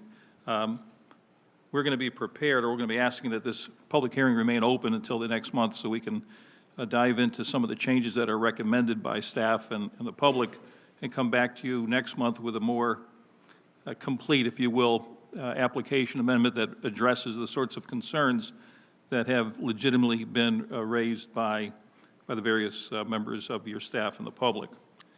So the genesis of the application, over several months, even before my involvement, the owner of the campus at Green Hill had come to the P&Z for subdivision approval. And during the course of some of those discussions, as I understand it, there were discussions about what sort of possible uses would make sense for the town and for the owner at the campus at Green Hill. It is in the watershed interchange district, and you have, of course, that existing zone permits certain uses that may not be consistent with what's necessarily best for the town. I mean, there's general warehousing, there's distribution, there's light manufacturing. By site plan approval, a special permit allows the high cube warehousing. also data centers, things of that ilk. So there are different permitted uses in the WI district, and you have, of course, the overlay with the watershed protection. But this was an opportunity when the discussions began with town staff to see if the town had an appetite for something more acceptable, an alternative, something akin, not quite the size, but akin perhaps to Stonebridge Crossing development in Cheshire. It seemed to excite people, at least internally. So it'd be a mixture of commercial and market residential to meet existing municipal needs. So you have before you this proposal of a mixed-use district. Now, discussions ensued with your planner, with the economic development team, and after spending a few months getting educated on the concept of floating zones and their use in Connecticut, that has led to the submission that's before you this evening. I received the first set of staff comments in late July, and after discussions with my client, with town staff, and after review of neighborhood communications, such as that from Mr. Bouvier, I am of the opinion that tonight's hearing will not be fully substantive, as changes, modifications, et cetera, still need to be made to the draft. Instead, what I did want to do is, Mr. Chairman, is discuss the concept of floating zones and the additional protection drafted in this particular amendment designed to provide the sort of protections you as commissioners and the Wallingford citizenry appear to desire, and rightfully so. So what is a floating zone? Judge Fuller, the expert in Connecticut, the author of Connecticut Land Use Law and Practice, defines a floating zone as a legislative action by the Planning and Zoning Commission involving generally a two-step process for land development. It is, as it suggested, floats until the property owner applies before you for its application, and then during that process, it has to meet a number of requirements. As a first step, and you may have had a chance, hopefully, to read the draft amendment, the Planning and Zoning adopts the floating zone regulations, so that's our first step. That's why we're here. And they do not place any particular property into that zone. That's why, again, the zone is floating. It merely designates the type of uses that are permitted in this floating zone, such as mixed commercial and residential use, that can be allowed under that floating zone. That's the point we're at today. So the first step is to create even that zone, to create that language. The second step involves an actual application of the floating zone over a parcel or a set of parcels that meet the conditions for application set forth in your regulations. One of the most important factors in floating zone regulations of this type are that there must include a master plan, or as we call it, overall conceptual site plan, together with a site plan application in order to proceed. So there's a requirement, and that's the part we're going to be discussing, I'm sure, with your staff and with the public over the next month or so, of making certain that the language incorporates the sort of standards, the requirements that you find appropriate. This draft does give significant discretion to the commission. There are those who perhaps want to limit it. I'm comfortable with the commission having discretion, but again, we'll talk about that. But it's the additional requirement of not only having an overall conceptual site plan, so that you have to have a plan that meets all of the qualifiers. It has to have the layout of the site. It has to meet water and sewer concerns. It has to meet landscaping concerns, drainage concerns, traffic concerns, all those sorts of things that are so important to you and to the public and to the owner. So in order to even get to that point, to make an application, to apply the floating zone to a particular piece or parcels of land, you have to have a floating zone regulation. So that's the first step. Create the regulation, and then in the future, when an applicant comes in, then apply that regulation to a particular site or set of properties. In many of the communities that have floating zones, they don't have a site plan or special permit process. It's the application of the floating zone that permits the uses that are allowed in that floating zone. That is the minority. I think the vast majority require, as this draft requires, that there be a site plan approval together with the application of the floating zone, so that all of the requirements set forth in your section 7.2 of your regulations must be met. So all the issues, traffic, drainage, site layout, pedestrian access, landscaping, water quality, architectural elevations, all of that have to be incorporated in the overall concept plan and in the site plan application before you. So this is step number one, Mr. Chairman. It's really the most important because it's drafting the regulation that would become the law for later applicants to apply, to have applied to their property. But it's a multiple-step process. I just wanted to make that clear because I think some, when I read some of the comments, I think some thought that this might be something that would get acted on and perhaps uses would be permitted at the campus at Green Hill. That's not, as you know, that's not the step we're at. This is really a very preliminary step. It's a first draft. I think it's a comprehensive first draft, but again, based on the comments, Mr. Chairman, from your planner and from the town engineer, also based upon comments from the public, we're prepared to go back. I intend over the next 2 weeks to address those concerns, come back, meet with your staff, happy to meet with members of the public, and then come back to you at your September meeting with a more, robust regulation that hopefully has addressed all the legitimate concerns that have been raised by the correspondence that you identified as part of this public hearing. So I'm not going to spend a lot of time talking about the specifics of the text because I suspect it'll be changed fairly significantly based upon the comments that we have. But I'm happy, Mr. Chairman, you're the boss, so I'm happy to entertain any thoughts that the public might have or the commissioners might have. Thank you. Thank you very much. Looking to my right, any commissioners? Commissioner Kameri. Thank you, Mr. Chairman. And I appreciate Mr. Senaviva for bringing this to the commission. Coming off the heavy drafting phase of our 2036 Plan of Conservation Development, one of the key topics really was how can we revise our existing zoning regulations to make more creative use of different parcels within the town. And I think this is a really excellent first pass, even before we've technically approved the 2036 POCD. So I think, obviously, a lot of the discussion here is going to be distinguished between the general and the specific.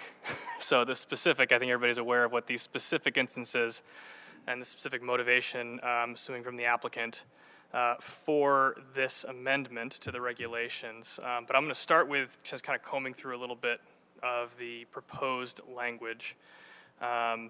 So starting with section C, I think I'm going to mix a little bit of the general and specific here. So I think the specific instance in mind falls under the watershed interchange district, which already has a number of approved uses. So the question to me would be, if in the floating district there is potentially a conflict between where the existing district, the already existing zone versus where the floating district would be created, for example, if we were to create the mixed use district in the WI district, which set of regulations would override which?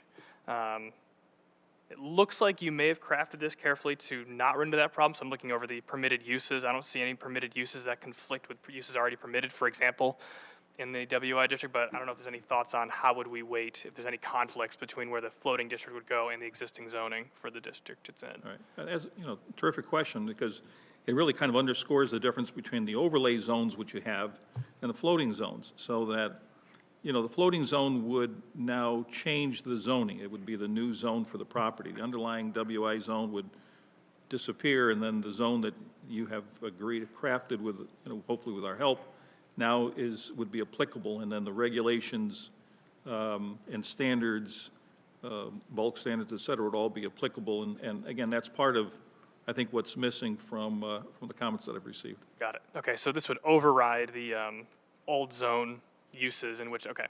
So just to make sure, again, concrete example, the permitted uses, if we were to approve a mixed-use district anywhere, would override. So basically, I'm looking, just cross-referencing the approved uses or permitted uses for the proposal versus existing watershed.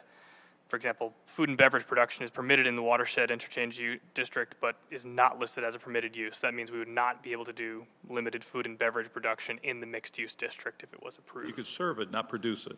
Got it. Yes, yes, of course, correct, because serving is, I think restaurants would be a permitted use in the zone, but production of food and beverage would no longer be permitted. Okay.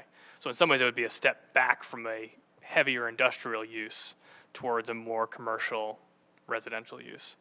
Okay, very good. Another thing I would like to discuss is the language around the allowed residential types. I am a huge advocate for housing development of all kinds. What I'm wondering is what led to the specification of only studio 1 and 2 bedroom multifamily developments, and not the allowance of those and townhomes, townhome villages, up to detached single family. What was the thinking behind the multifamily only up to 2 bedrooms? I don't know that there was a lot of thought to removing some of the other potential opportunities. Mm-hmm. It's something we can look at. Sure. I will tell you that, I want to also raise a good point, if I might, Mr. Chairman, is the fact that, when you guys approved the 4-lot subdivision for the campus at Green Hill, I will tell you that one of the lots is under contract and will not be part of this mixed-use district. Just want to be clear, because I know there's an application in front of wetlands now, and that is nothing to do with what we would be proceeding with should this move forward. Because that's a little different, that's a different type of housing. Just to be specific on what's before us right now, this is just the text amendment. This is not the motion to even discuss the 110 Legis conversion to it. We get to approve this first, and then we would discuss whether or not we approve. This is strictly the amendment. Right, right. Okay, good. I think I'd be open just for the commission to opening that multifamily up to 3 bedrooms, if not townhomes, if not townhome village. Like, I'd go all the way up to single family if the developer wants to go that way and it makes sense. Not that I think you'd achieve the necessary density to support development like that with just single family, but if the developer thinks it'll pencil out and that's what they want to build, I wouldn't necessarily want to restrict it. I think townhomes would be really cool. I also want to discuss, since maybe we can bounce it back around the commission a little bit. So section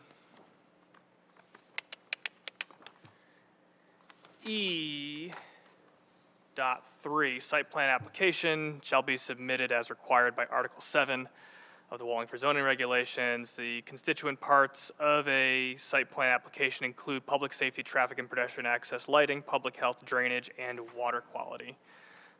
Reports and assessments by town engineering, public safety, and the like. It seems comprehensive to me. I'm wondering if there's anything we'd want to consider. If we want to, I'm just looking at section 7. Again, it seems pretty comprehensive, and I'd be pretty satisfied with those requirements for a site plan. Because again, you're already looking at public safety, traffic, lighting, public health, drainage, and water quality. One other question that I think, if we're going to come back to this in the next meeting, is a review of what existing parcels could be viable applicants in town, like how many other 40-acre lots are out there in Wallingford, just to get a sense of where else this could pop up in Wallingford. And I think it's important when we discuss it. I just want to make sure that I think this is a very creative use of zoning regulations. I think there could, and not just the specific projects already before us, but I think there are probably some other parcels in town that could be viable candidates for this, and it's a really good use of creative zoning to facilitate the kind of mixed-use, walkable developments that people really say they want to get to. So again, independent of the specific application, which we would discuss at a later date anyways, I think this is a very good start. Again, I'd want to see what other 40-acre lot sizes exist, other parcels could be under this. Really just pressure test to make sure that we're comfortable with Section 7 site plan requirements as being sufficient. Looks like it also calls out in Section 2, E2, subsection 12, traffic impact analysis. How is that different from the traffic impact analysis required by the site plan? You know, it's a good question, because your engineer had the same sort of issues. They wanted it to be more robust language. Okay. I'm happy to incorporate it. The idea is there, and I know this commission's never been shy about requesting traffic information. At least that's my experience over a few years. So I'm happy to incorporate that. And I just see, if anything, I would almost prefer not to have duplicative language and just rely on Section 7, because I think Section 7, in my limited time I've been here so far, I've seen the damage this guys can do with Section 7. So, all right, very good. Thank you. I'm all set. Thank you. Thank you. Anyone else on my right? Mr. Cohen? Thank you, Mr. Chairman. Appreciate the overview. And you haven't seen one of these in 40 years, I think you mentioned. Well, we haven't seen it either. I think it's a novel concept. I think it does have potential for the first area you're targeting. And there will be a lot more discussion on this, but a couple of questions that to me come up pretty quickly is, why is the minimum size 40 acres? I think it's, the plan is with this mixed-use district to make it something impactful, to make it, they have the sort of different uses, all within, under a few parcels. It really was just looking at the other communities and with the floating zones, what kind of minimum requirements were there. You get to smaller parcels, and maybe it can be done by taking your existing zoning and just having a text amendment of some sort to the existing zoning. You've done that, I think, some communities have done that if they have a piece that's a certain size. The 40 acres is really to give your planner, the commission, the public, and certainly an applicant the opportunity to develop something special.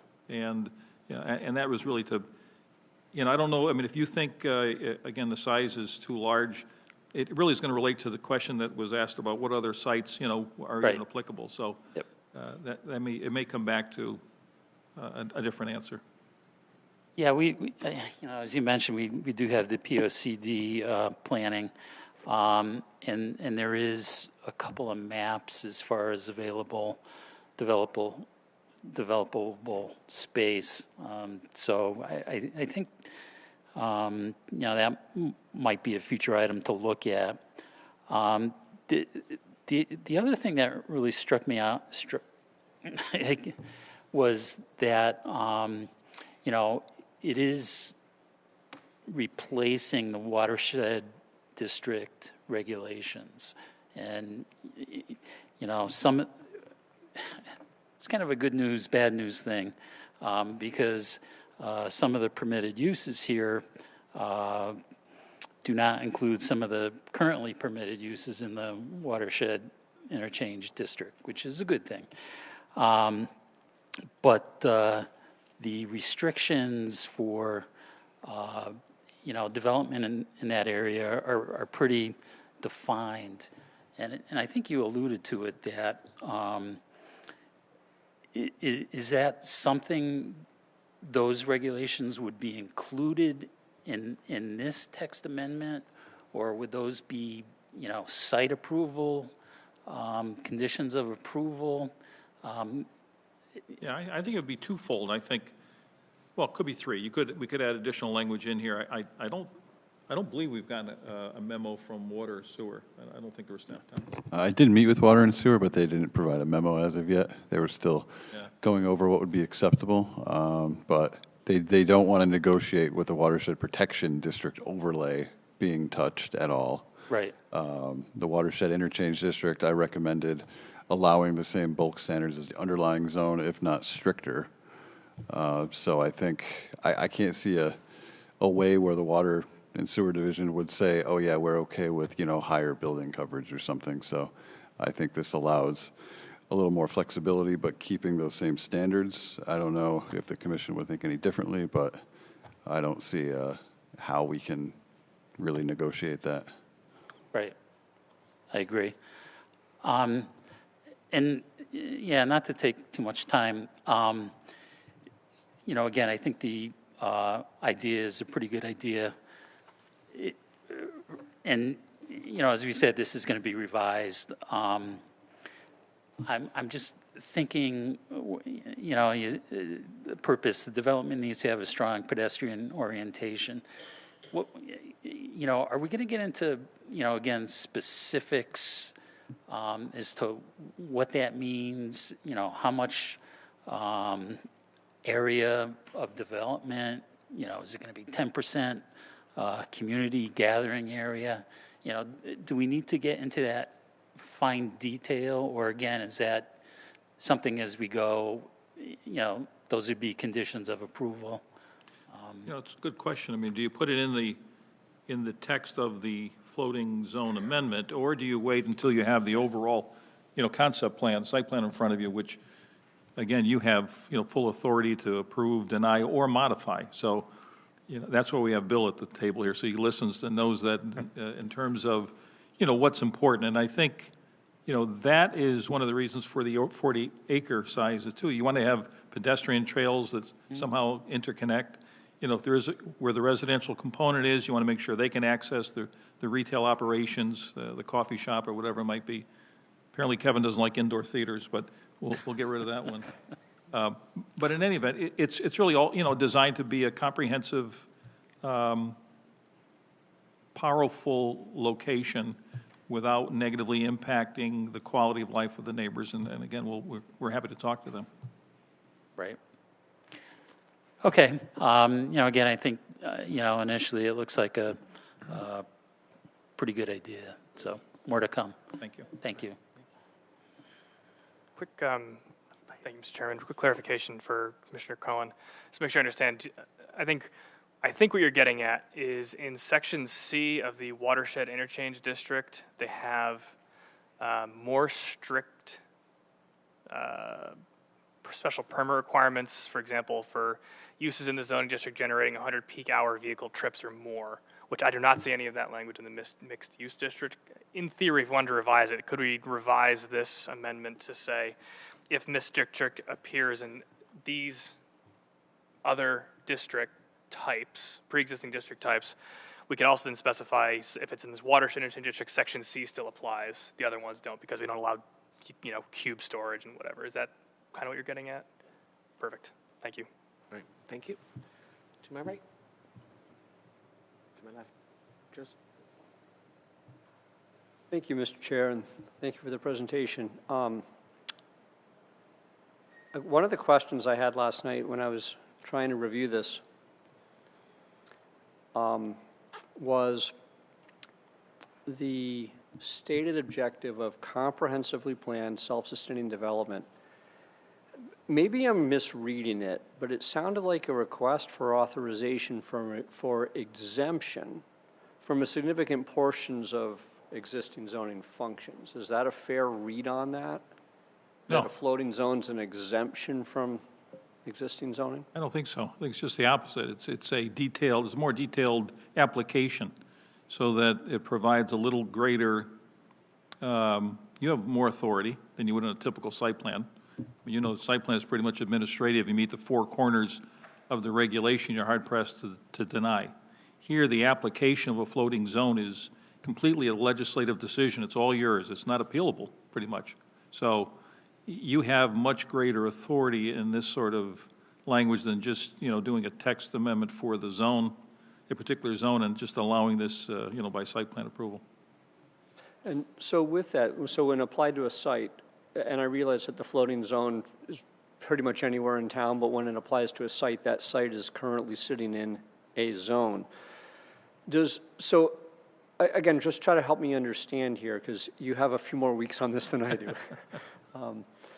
Would the floating, it's kind of an A or a B, would the floating zone operate fully adherent to the zone the site's already in?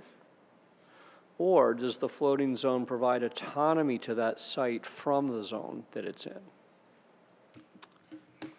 Well, it would not be required that a floating zone, when applied, the underlying zone, unless there's language in the floating zone that's not there currently, would not apply. It would have the new bulk standards, just as your planner was telling you. And I think it would be autonomous in the sense that this zone, this floating zone, which has to be carefully, again, crafted, would have certain uses, and those are the only uses that would be permitted in that zone. So, I mean, you can modify that text later on, but it wouldn't include, for example, light manufacturing. It wouldn't include general warehousing. At least we haven't in our current draft. So it is in the watershed interchange zone, which, of course, my client's property is in that zone. It would be autonomous to the language in here. And I think that's some of the reasons that your town engineer and the town planner were looking for greater clarity on the bulk standards. And there's ways, for example, to protect the watershed. One of the comments I know Kevin had was putting a maximum, for example, on retail buildings. You don't want big box stores, things of that ilk. All of those are good, good ideas. I just have to, we'll get them incorporated and meet up with this team again.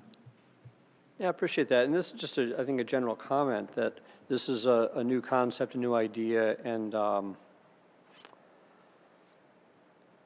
I think as we continue to hear from public, continue to discuss and shape this, that I think we really need to identify what problem does this solve. One of the things we talked about over the past year in POCD and workshops is the simplification of our regulations. And so my kind of gut feel says that what problem are we solving, and is this the right way to do it, or does this add more complexity? So kind of the law of unintended consequences. So I think that'll be an important thing that I will come back to as we go, is that just to try to remind us what problem are we trying to solve here. But interested to have the conversation and appreciate the work and the presentation. Thank you. Thank you, Mr. Chair. Thank you. I think it's obvious from some of the comments that the various commissioners made with respect to this. I think this is going to be a very complicated issue to discuss. The concept I certainly support. One of my concerns is, we have an application that's in front of us, and we come into a timing aspect. And when I was looking at this, I was thinking, it may be more appropriate to start out more with a workshop on this. So there's time for more discussion as far as the items that the commission has brought up, as well as I'm sure there's a lot of comments from the public. And I was looking through, the public's comments. I was pleasantly surprised that there were very few, if any, someone saying, I don't like this. Right. There was, a whole list of some very good comments that were made, from the density, from the percentage of commercial, building heights, all of that. So those are issues clearly that need to be worked. And other commission members, made other, comments that need to be looked at. And, my concern is we could be running at the clock, because there's a lot in here that needs to be incorporated or needs to be discussed, whether it's from the town planner, from the commission, and from the public. Is there any consideration to, considering a workshop, just withdrawing this application, without prejudice, and considering a workshop? Because, again, I'd hate to find us where we have a lot. You come back with your draft. We have more questions, more issues on it, more things we want to look at.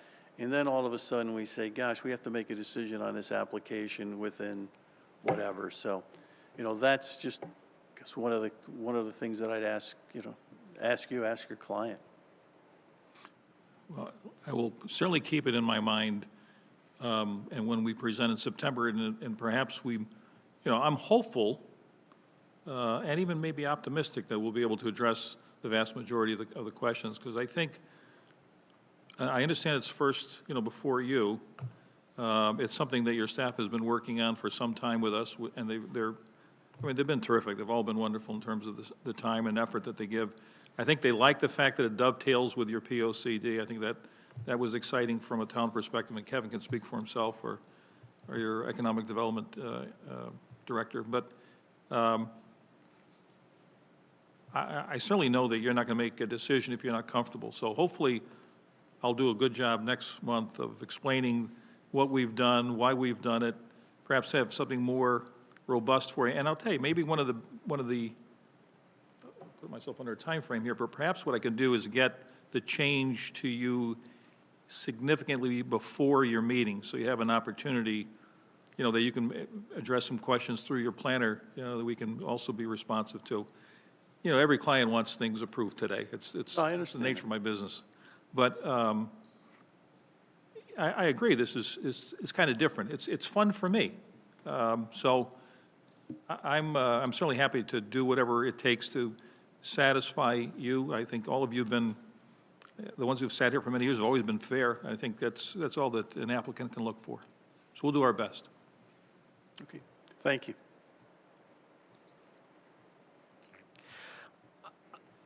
Just as a last speaker of the commission before I go to staff is, we discussed during the POCD, all of us were there, about the potential creation of light retail and residential in the WI and IX zones, which is a kind of what I think this is requesting. Last week I had the opportunity to be in the neighboring town of Cheshire and saw the development at Stonebridge. I assume this is conceptually what you're thinking?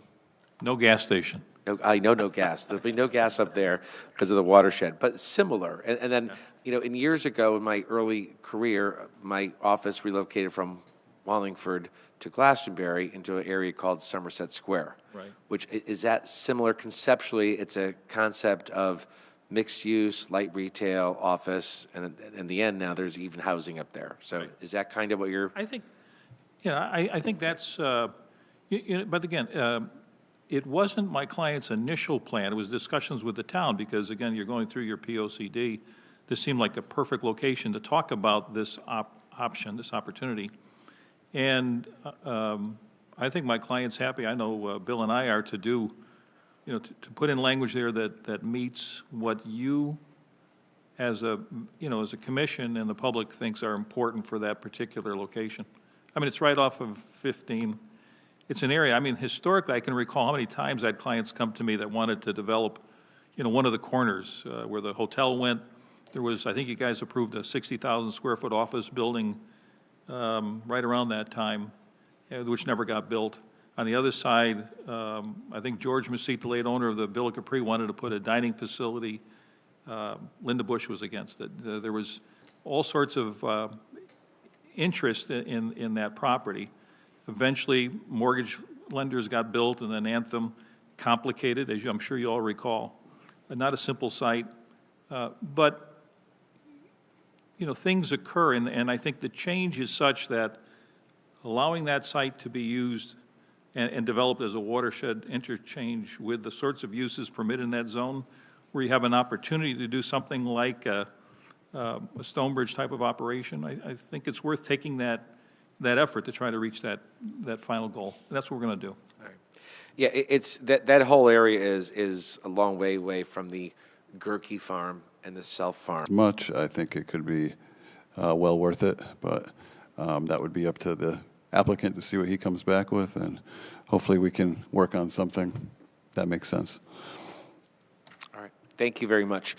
So the commission is hearing an application for a mixed-use floating zone amendment to our regs.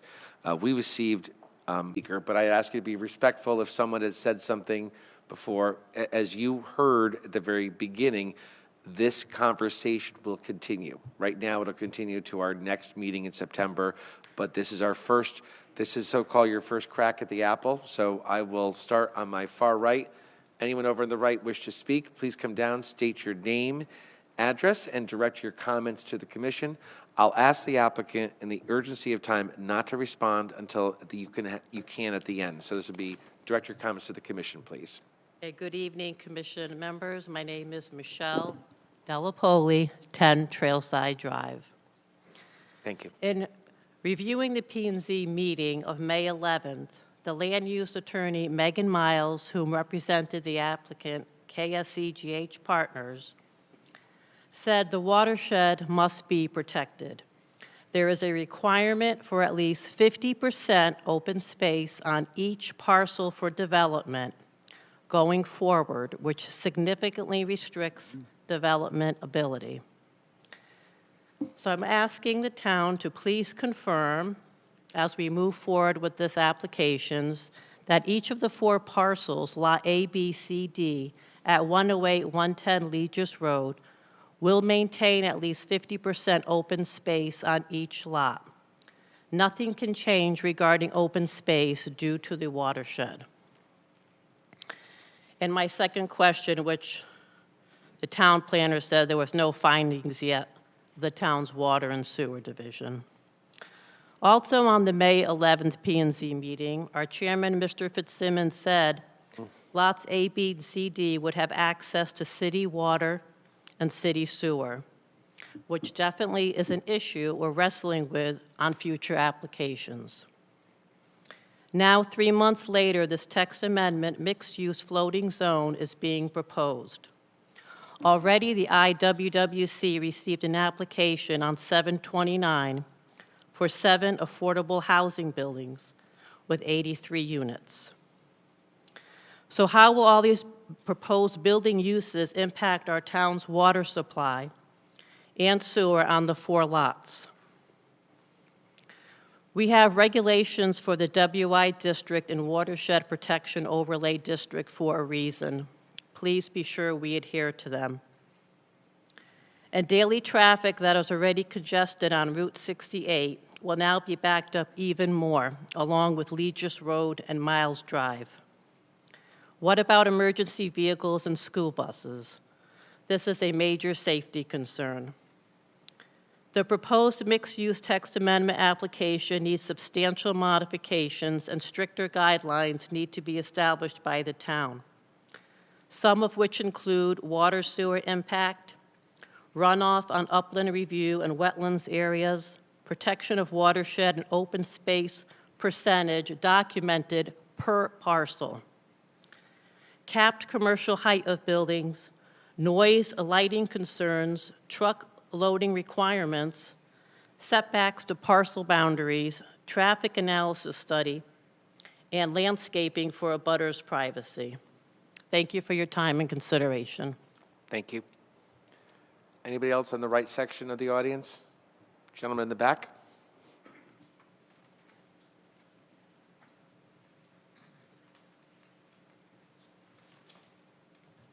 Good evening. My name is David Bouvier. Thank you for the opportunity to speak tonight. I am president of the Fairlawn Farms Neighborhood Association 4, 5, and 6. I know this is going in a little different direction than I thought it was going to go, so bear with me on this. Excuse me. Could you get right on top of the microphone? Absolutely. You can move it up if you have to. Yep. I submitted more extensive comments on behalf of the association, and I promise I'm not going to read them all tonight. But I do want to highlight some of the points. Our association represents the owners of 68 properties along Legis, Grebe, Promontory, Grassy Hill, and Coventry. The association also owns about 15 acres of open space over near the 110 Legis Road property. Although this application proposes a floating zone that could potentially apply in multiple areas of Wallingford, this application targets the 110 Legis Road immediately adjacent to our neighborhood. At our annual association meeting last week, we had an extensive discussion about the proposal and a related one that's on the Inlands and Wetlands agenda. The vast majority of our members are not opposed to responsible development of that property. We recognize that redevelopment could benefit Wallingford and our neighborhood if it's carefully planned, commercially meaningful, and compatible with the surrounding neighborhoods. I want to take a minute to acknowledge Town Planner Kevin Pagini, the Planning Department, and the Engineering Department for their careful review. The planners identified 14 significant issues representing 14 significant issues, including replacing should with shall, adding setbacks and bulk standards, strengthening traffic and parking requirements, requiring architectural plans and buffers, controlling access, and determining where this floating zone should be permitted. The additional staff notes prepared for tonight's meeting are equally important. The staff notes state that it's critical for the commission to identify which zones would allow this floating zone and what setbacks, bulk requirements, and watershed protections would apply. They also point out that the applicant did not specify those zones, that the amendment could affect other properties, and that the commission should request more information about the applicant's plan for 110, and we appreciate that we are doing that extra work. More importantly, the staff recommends gathering public input and obtaining additional information about the proposed uses and plans before any vote is considered, and we agree with that recommendation. A later public hearing on a specific property would not correct weaknesses in the zoning text if it was adopted tonight. The standards established now for the floating zone would control what the commission and the public can address later. Even with the planner's proposed changes, important questions remain. There's no maximum residential density, no required commercial components, no defined open space requirement, and no guarantee that the commercial development and public amenities will keep pace with the housing. If this district is intended for the 110 Legis Road or a defined area near Route 68 and Interstate 91, that area should be identified. The district should not remain potentially available throughout the town without clear geographic or zoning limitations. Once the intended area and the revised standards are identified, nearby property owners should receive direct notice and an opportunity to review the complete proposal. That would increase the public confidence and ensure that everyone potentially affected understands what's being considered. Our request is straightforward. Please don't vote on this as presently written. Let's keep the town hearing open and require the applicant to provide its future plans and complete revised language, identify where the district may apply, and allow meaningful public review before making a decision. I appreciate all the work that you guys do. I literally am standing here watching you attentively at every single conversation and every single public input, and it's very impressive from out there. So thank you, and thank you to the staff. Thank you. Any other member of the public on the right? You can go after him, ma'am.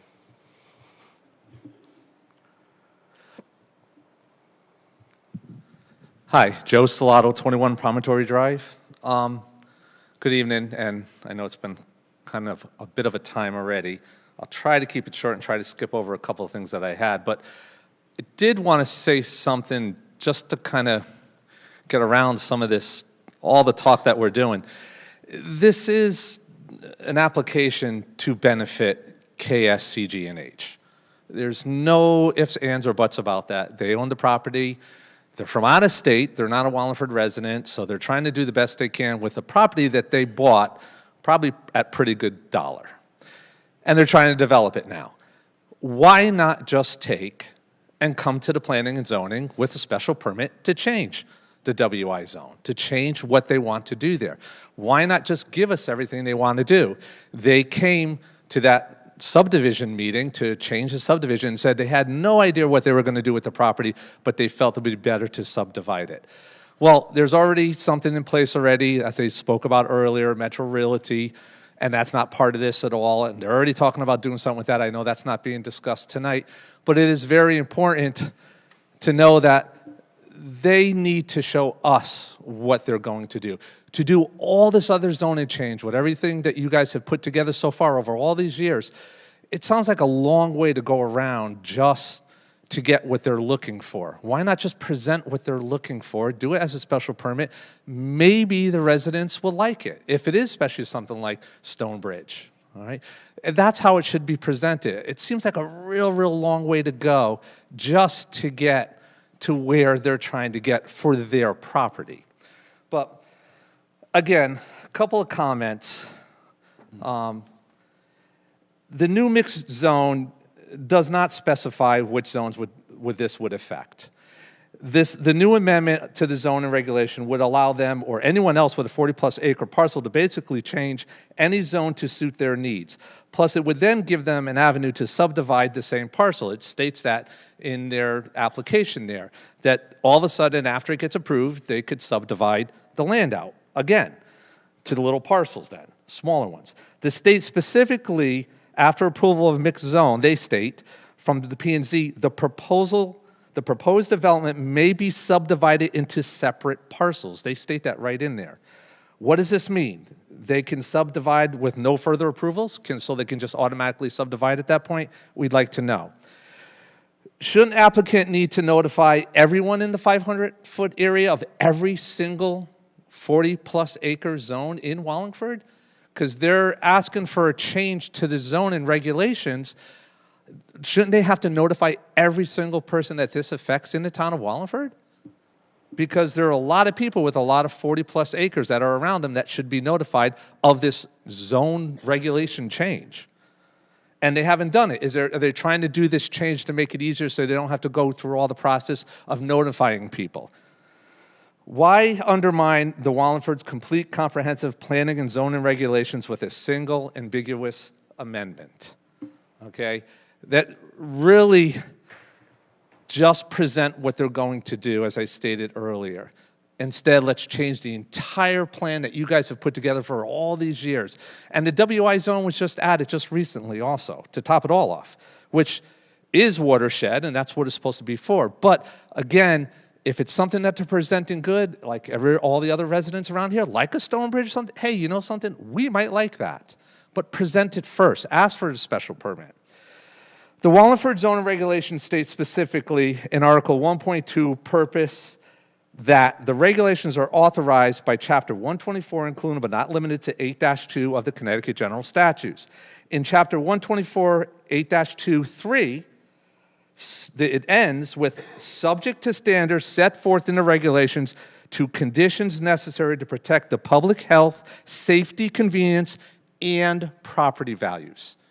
That's the general statute that all of this is based on, and we must abide by that. It's all of that. As a matter of fact, your 1.2 purpose states specifically to conserve the value of buildings and encourage the most appropriate use of land throughout said town. The regulations also state more than 10 times, I think about 11 or 12 actually, in the regulations to protect property values. It states it, to protect property values. In one form or another, it does. With other forms throughout it states it in different ways too, but specifically property values. Bottom line, we ask not to approve this change of our regulation and protect the public health, safety, convenience, and property values of all of us, all of the neighbors, and don't pass this. Make them come to you with a special permit for what they're looking to do and make them tell us what they're doing there. That's what's important. They said before, and again, to reiterate what I started with, they knew very well what they were doing to begin with. That application from Metro Realty was in there so fast it was ridiculous, though the attorney that sat up here for the re-subdivision said she had no idea. That was wrong. Let them tell us what they're going to do with the entire property. You never know. We might agree with it if it's something as good as they're stating. Thank you very much for your time tonight. Thank you very much.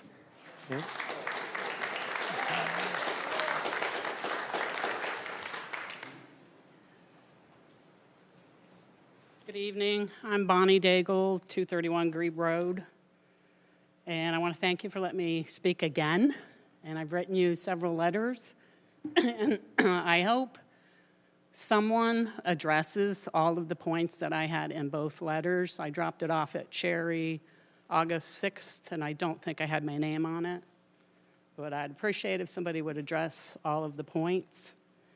And I just want to make sure I understand correctly what a watershed interchange district is.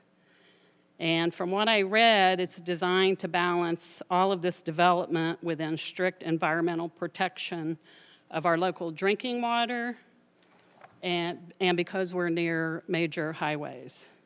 I also looked at the wetland soil map of our area, and if I looked at it right, I saw purple. I went over to the legend. Purple said poorly and very poorly drained soils. If we're already in an area with poor drained soils, how is KS going to fix our soil? They're taking our soil and they're throwing buildings and asphalt on top of the poorly drained soil. How many catch basins are going to catch all that? It's not going to be clean water. It's going to be dirty water after it hits everything. So I don't know if Department of Environmental Protection gets involved or if you are required to go to them, or the Natural Resources Agency in Hamden or Wallingford. I'm just very curious if they get involved. And according to General Statute 825, I read that planning and municipalities must ensure, and I'm assuming ensuring us, the people who live here, not the people who own $9 million worth of property, that you ensure us safe public health and safety, number one. Number two, that you ensure us water, sewer, drainage, and flood protection, and that you ensure us for current and future traffic needs. So I've already addressed the drainage. Once all that water starts coming down, all the soil in front of my front living room window is gone, and it's all parking lots, where's that water going? How are you ensuring me my flood, that my basement, my yard's not going to be flooded? And then as far as the roads and the safety, Route 68 is one of the most dangerous roads in the town of Wallingford. I know in the last few years, there's been three fatal accidents and 4 deaths on 68. Exit 15 off I-91 is another place where there's constant accidents. And I believe the Wallingford Police Department just did a survey with Connecticut DOT. Can we have access to those records? Or do I have to file an Information Act with Department of Transportation? Because I'd really like to look at that. Because you're putting a lot of drivers into our neighborhood, no matter where, if they get off on Miles or you leave that entrance open, with all the accidents, you're bringing all of this traffic into our neighborhood. You haven't talked about noise pollution, and you haven't talked about air quality at all.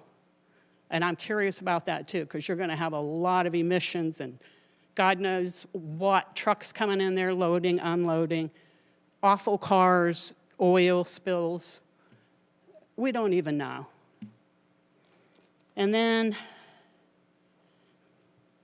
I have here that, if I may, I guess I have to have your permission. I saw a letter that Kevin wrote in July 22nd to KS, and I'd like to address item 10 of his letter, if that's okay. And it was to KS. There should be more specific requirements that allow a change to a floating zone. His words. More specific requirements. Other towns allow a change if defined parcels in watershed interchange areas requiring a minimum of acreage and access to water and sewer systems along those major thoroughfares. So me reading that made me feel that he understood our concerns because he addressed the owner of this land. And then I'd like to end by saying that we all need to come up with better solutions here. It can't be about an investor from New York City that comes down and buys 100 acres, and then all of a sudden, all the neighborhoods, hundreds and thousands of homes, you're sitting here saying you're having fun and everything. Well, it's not fun to us. This is not fun to me at all. And I understand development's going to bring the town economy up and you're going to get your revenue, but it can't come at our expense. You have to understand that. I was hoping, I worked my whole life, was hoping to live out my life here. And all of a sudden, an investor can just come in and send an attorney in and give you this language and affect our lives. I think we deserve better, and I said that at the last meeting, and that's how I feel. And I hope what everyone else says, you don't do anything until you have everything and you have addressed all of us and our concerns. Thank you. Thank you very much.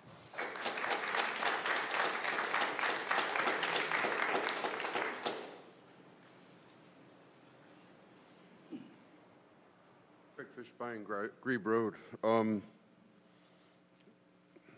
In one aspect, this seems like spot zoning to me. It's like classic spot zoning. We've got an identified parcel, and we are looking to change the regulations to allow for that particular parcel to be developed.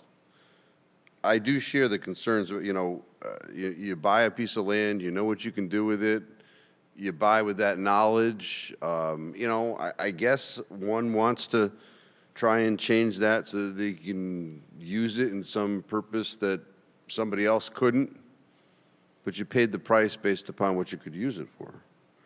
We heard somebody asked a question about why 40 acres is a minimum. It was one of the questions that I had, and what we heard in response to that is we want to develop something special. Well, 40 acres doesn't dictate something special. 100 acres may dictate something special. I would want something special too. The watershed is really my main focus here. I live almost adjacent to the site, and I have a well, and I'm very concerned. We had problems up Route 5, was the Barberino Way and all of that stuff, where people started to lose their hair.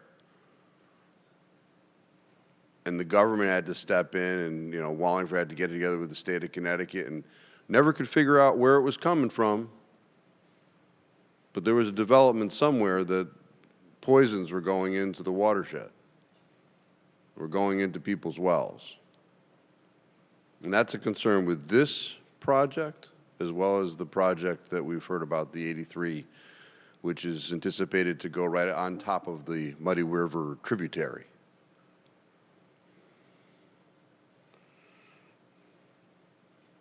We get to who? I was part of the mortgage lenders thing, right? And one of the big things, the way we're going to be part of the community, right? Did we hear that? And we're going to donate to all of these great groups, and please welcome us with open arms, and that lasted about 6 months after the building was erected, right? We don't even have an applicant here tonight. They're all in New York City. So who is the applicant? So if you go on Secretary of State's website and you look up KSCG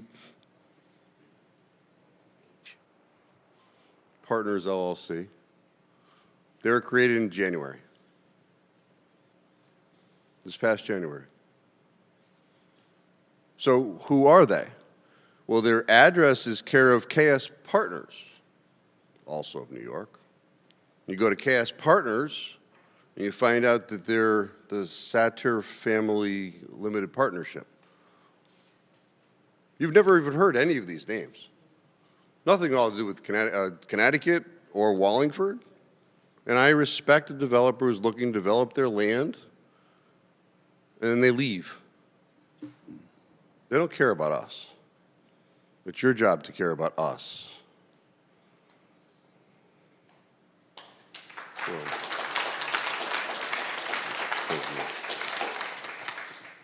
So a question, because I could see a marriage here with the 83, which has been contemplated, along with this. Is it a requirement that if you utilize the floating zone process, that residential has to be part of your application?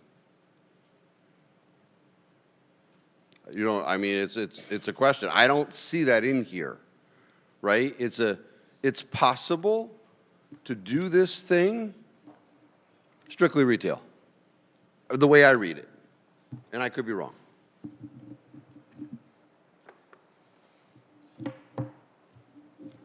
The maybe subdivided into separate parcels.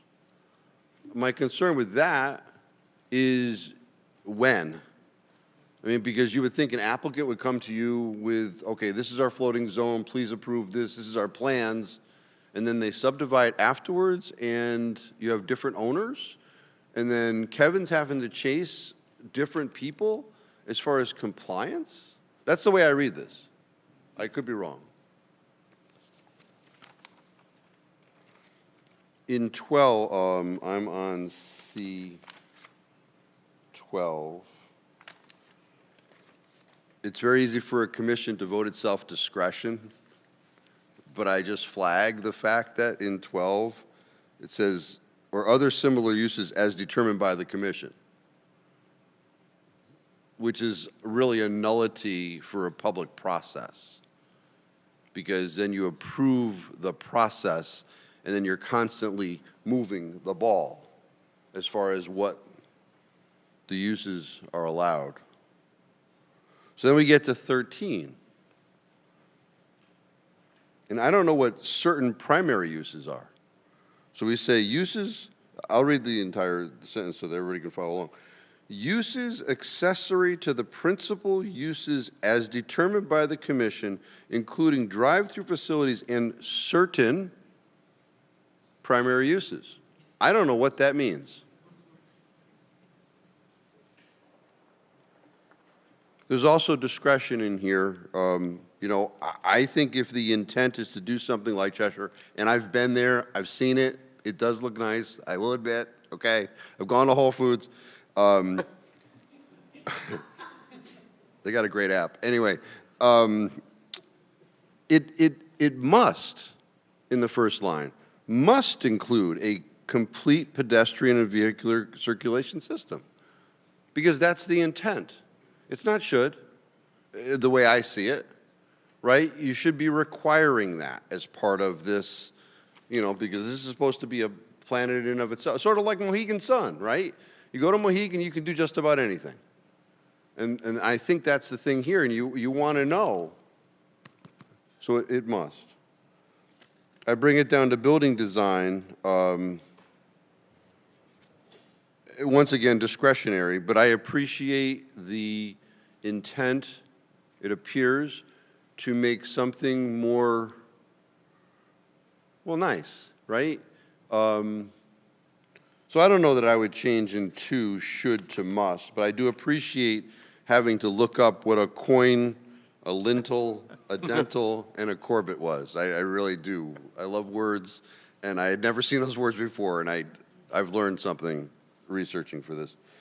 The parking. Parking is always a problem, right? So we talk about parking. Designation of uses of each parking space.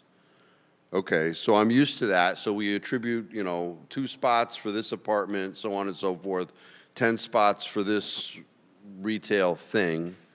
But then it says potential for shared parking. And I don't know what that means in that concept. So, you know, I understand that when you're dealing with density, you're saying, well, this business is only open at a particular time of day, and therefore it only needs parking during a particular time of day. You know, but this is a shared use facility. And people are staying home, you don't have office space being used. You have to take into consideration that you need parking for people that just don't do a lot of driving. So the shared parking space thing needs to be ferreted out. Phasing. Phasing is a problem because we have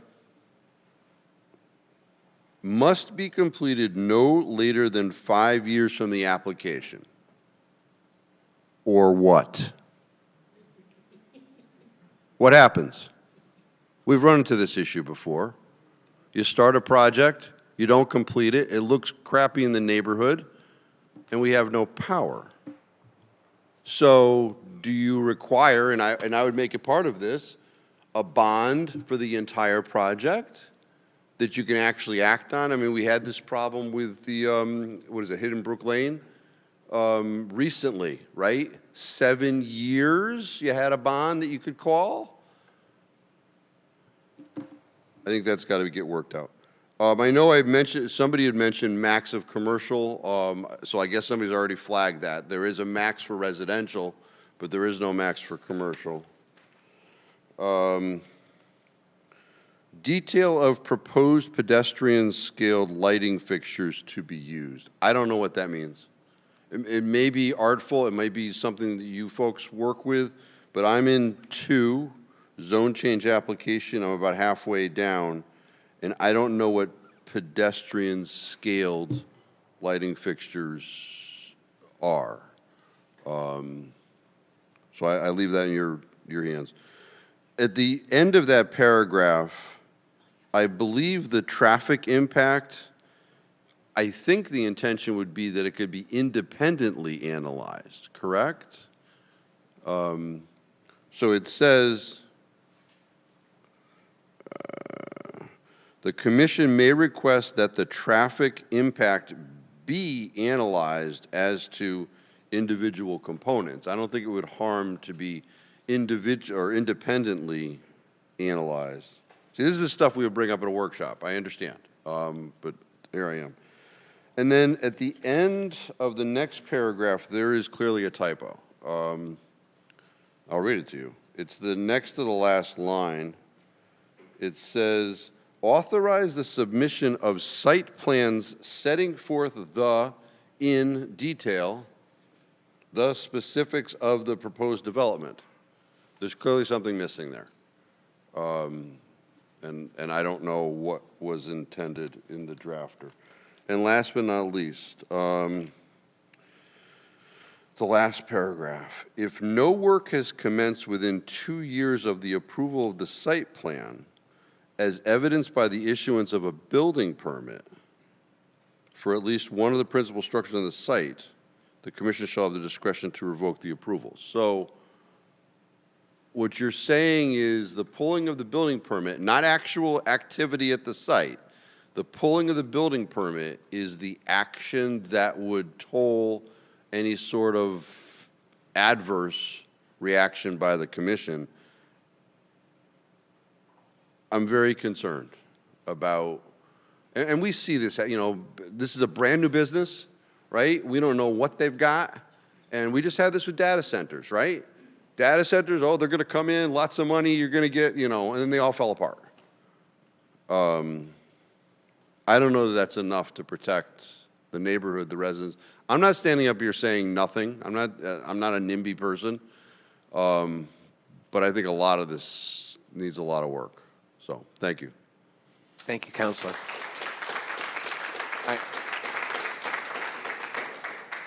Are we done on the right side? Okay, ma'am, go ahead. We're in the middle section now. If you could, please state your name and address and direct your commission comments to the commission.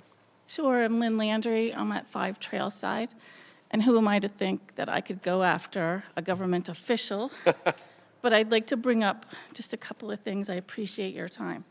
At 7:43 tonight, Mr. Schechter said, the commission doesn't make decisions based on tax implications. And I really appreciate writing that comment down, that quotation, because I had initially written down since 1993 when I moved into my home, I've paid about $24,000 in taxes, just my husband and myself. And if you multiply that times the people behind me and others in our neighborhood, that's about $5 million. And I also heard a comment that said, we haven't seen the likes of having to look at this in about 40 years. So I'm here to just say, I'd like my voice to be heard about concerns. I also did a quick search. Again, Mr. Chairman, I do appreciate your time. I've watched you throughout the years. I have a 35-year-old son. I've seen the things that you've done in our town, and I appreciate it. But the shops at Somerset Square in Glastonbury that you referenced tonight have 26 to 30 tenants. They have 29 listed businesses and offices. They have 13 boutiques and specialty shops. They have 9 restaurants and eateries, and they have professional services and fitness studios. I appreciate that you're going to get into workshop on this because I don't feel that I have enough information to appreciate what this is asking of us. Mrs. Daigle got up and said she would like to retire here without impacts to the water in front of her house. I am also of that mind. My husband and I have been here for 32 years. I don't want to move. My house will be sent into trust for my children. They are hoping that that's the investment that they have been looking for to save for some of the things that they're hoping for. So I do hope that you give way more consideration. Thank you. Thank you very much. Anybody else from the middle section wish to address the commission? Anyone on the left? All right. First off, thank you all very much for your comments and your correspondence. I'm going to go to the applicant for one moment. I want to address a couple comments from the public, and it's something that I discuss with people in town, and I discussed it with my mom and dad, and for years I've been on planning and zoning. Planning and zoning is about the use, not the user. And I think that's where I've heard some of the comments talking about the user. This is about land use, and this application is step one, right? I mean, this is the first time we're discussing it as a commission, and I think there's no question, there's a lot of questions from the town staff, the commission, and the public. To Mrs. Daigle, who asked about the water, I would share with you, I hear you. And we're not at the stage where we have comments from all the town departments. And we the commission and the town planning office rely heavily on our town engineer, our police department, our water and sewer, and Board of Ed. They all get a chance to comment to us. And I think we have one of the best water and sewer divisions in the state, considering we have our own. So they will have a say on anything that happens, and because there's a couple different things that came up, but when you talked about the water and who controls it, I want to assure you, Wallingford Water and Sewer, their professional staff reviews every application. They meet with various towns. We rely on their input. We're not there yet because this is a text amendment, not yet a use. But I want to make sure that I heard you very clearly talk about the water, the drainage, and believe me, those were issues when all of our homes were developed in town. So I hear you, and I assure you the Water and Sewer Department, in conjunction with the Planning and Zoning, they review everything we talk about. So, but I should go to the applicant and ask them if they have any comments before we continue to our September meeting. I think my only comment, Mr. Chairman, is that I did write down, I think the salient comments that were presented tonight. I know you've got a terrific secretary keeping all the good records. Hopefully we'll get a chance to look at those minutes too. And I've indicated from the beginning, this is it's a challenging process, but I think, and that's why I wanted to give you the genesis of it. It's not really the applicant who came into town, riding on this horse and said, I want to develop the site with a mixed-use district. It was a cooperative effort. This is not a threat. It's just an explanation that you can develop it as a watershed interchange zone. Just to get those uses, build whatever is permitted there, and then the questions that have been asked will all be germane to the specific application on that use that's before you, that site plan application, for example. But the opportunity when there were discussions with town folk about or staff, about doing this sort of unique development for this particular piece and potentially other parcels within the town, it's an effort that my client was willing to undertake. So the simpler method would be to just move forward, have BL companies design a plan that works, with the existing zoning, come in and we'd be here next month, and I'll be here, and he'll be here, Bill will be here. But the idea was to do something better, greater, grander, or whatever the term is. So we're happy to spend time. I know Mr. Seichter has pointed out that there's a lot of work to be done in a short period of time. I appreciate that. And we'll be back. And again, if there's additional openings, and if whatever the process needs to be in order to move forward, or if there comes a point where it doesn't make sense for either the commission or the applicant, we'll know that too. But I encourage the public. I mean, sometimes in the past I've had hearings, and I'm sure then Chairman Seichter remembers some of the hearings. You had to admonish the crowd from making them personal. That wasn't tonight. I was really very pleased. I am that the comments are designed to address legitimate, heartfelt concerns about the citizens, and I think that's very important. It's not lost on the applicant, and even if it was, it's not lost on me. I'm the one who's drafting the language, so I'm happy to work on this and be back in September. Okay, thank you very much. At this point, it appears a motion would be in order to continue this to our September meeting. Mr. Chairman, I'd like to make a motion to continue application 505-26 text amendment request for KSCGH Partners LLC to add text amendment to our September meeting. Motions are made to continue. Is there a second? Second. All in favor signify by saying aye. Aye. Aye. Any opposed? We'll see you next month. Thank you. Thank you.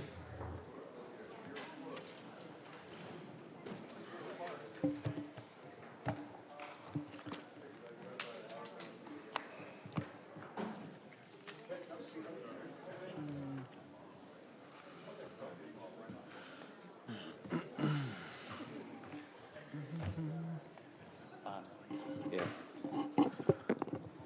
We have a couple other items to discuss. I believe by my looks, we're on page 2 of the agenda under bond releases. I think there are several. Could you acknowledge, Secretary, could you acknowledge the correspondence, please? Yes, 1 second, Mr. Chairman, sorry. Oh, sorry.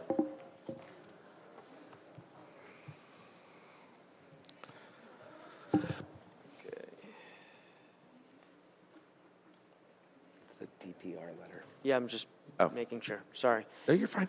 Yeah, there's a bond release for DPR construction in the amount of $30,000. All right, let's do them individually.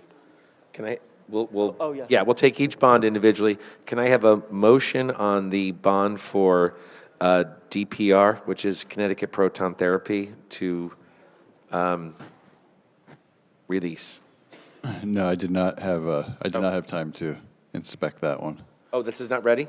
No. Oh, sorry. That's okay. That's the only one that I haven't had time to Sorry. go out and the. DPR is not ready. Oh, all right, so the next would be Iron Horse. Yes, Iron Horse can be released.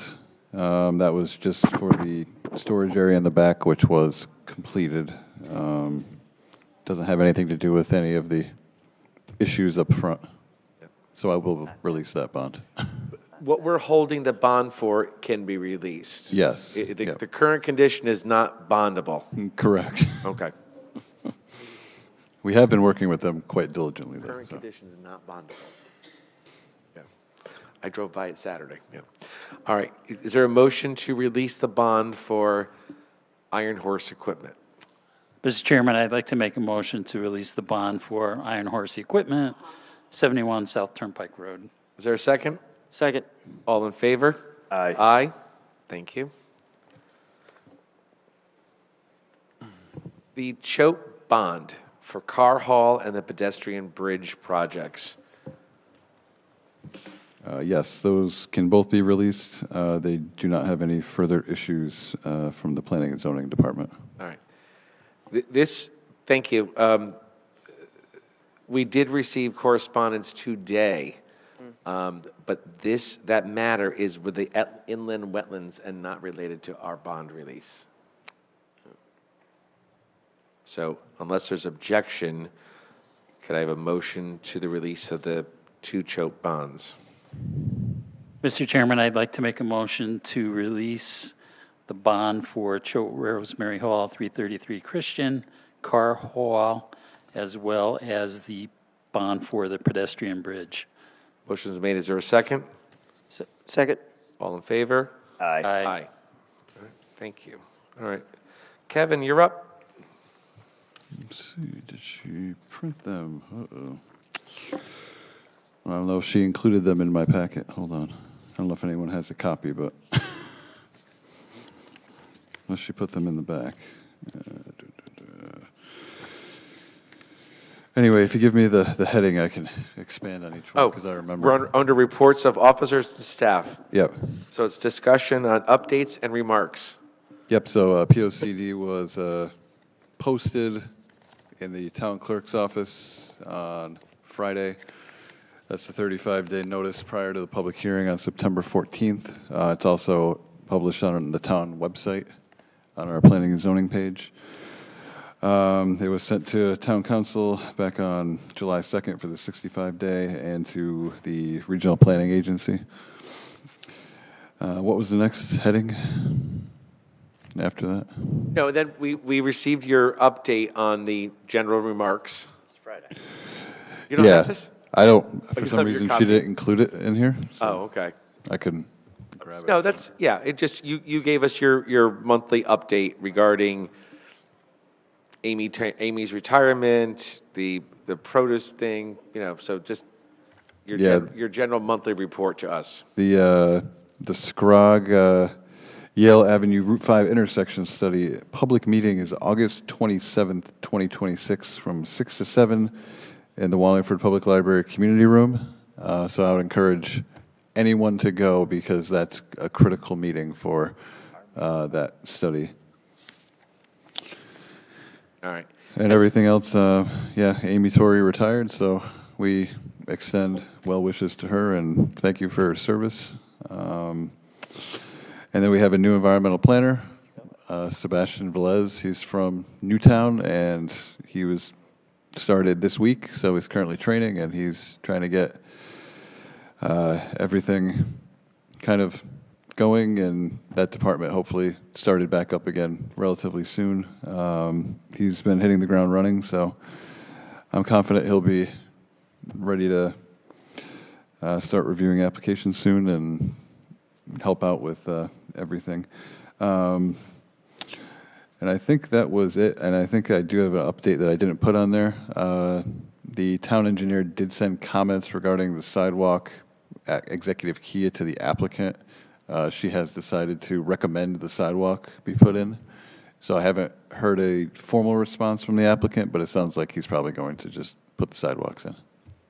Okay. But we can discuss that at a later date, and I can get you the memo as well. All right, and then any questions or comments on the ZBA? They voted to approve one thing in July.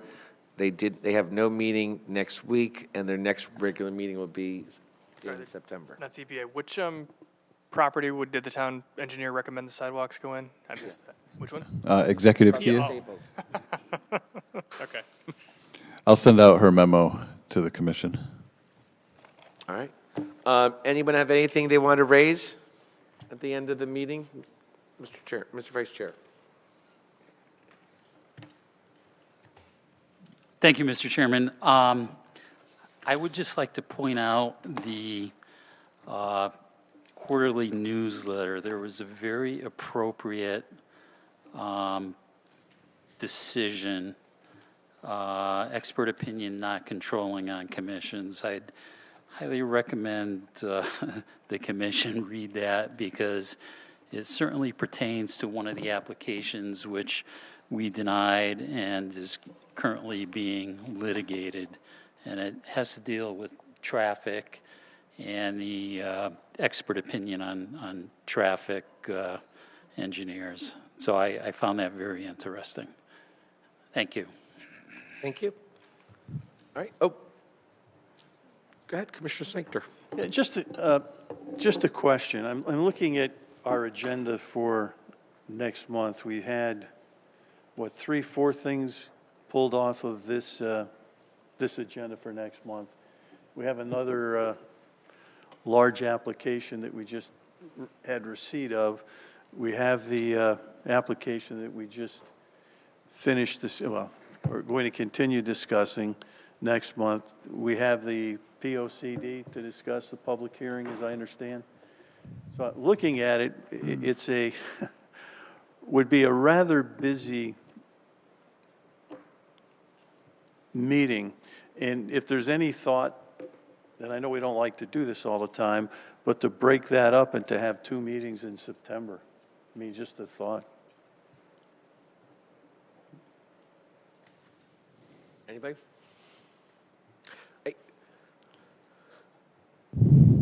I think, yeah, it makes sense if we're going to have that much, but also we might get to that date and people table things again. So I'm not sure yet. Yeah, I was going to say, I'm not sure yet because half the people that weren't heard tonight they weren't ready. It wasn't we weren't ready, it's they weren't ready. So I think it's a gamble, and you and I have served together for years. Sometimes you do that, and next thing you know, you're discussing one application because 3 others weren't ready, you know? I mean, I think it's fair for the town planner to notify that we might split the agenda, but they all should proceed as if they're being heard in September. How's that? And then potentially we could carve out a second but you don't want to give anyone a glimmer, oh, I'll go to the second meeting, and then no one's ready for the first meeting. So I think everyone should be prepared, but I respect what you're saying. I'll leave it at that. Would it, related to that, is it appropriate or perhaps even permissible to say, no new business? We've got a full docket. Well, we don't, as you know, they have to be received at this meeting to be heard next meeting, right? So we all arrived with about 8 inches of paper on the table tonight. We received it tonight. We don't have to hear that next month if it doesn't go through all the town channels. It may not get through wetlands in one meeting, so. Right. It's a gamble, because they applied to us without yet getting through wetlands. So as we talk all the time, they're playing the calendar. And this is this is where they chose to come before us, or at least apply, without being ready, right? Because they don't have, the wetlands could choose to continue or take, and then they're not ready for us. So, it's very thoughtful, but I think we should proceed with caution, but maybe we would have to, as it gets closer, split it up. Because Labor Day, I was just having this conversation at work, Labor Day is the latest date it could be this year. It's Monday the 7th. So our meeting is, obviously the 14th, it's boom, it's almost like the third week, the way it feels. If we get a lot of agenda items, could we start early? 6 o'clock? Always can start early. Yeah. All right. Well, we'll discuss it. If there's need be, we'll, maybe pick an alternate date if we need to. Just one thing on that, too, if we have to be cognizant of the legal notices and the public hearings, I think, too. Right, yeah. So if there are some site plan approvals, maybe we do on a separate meeting or something, or move the POCD to its own special meeting. That could be, but.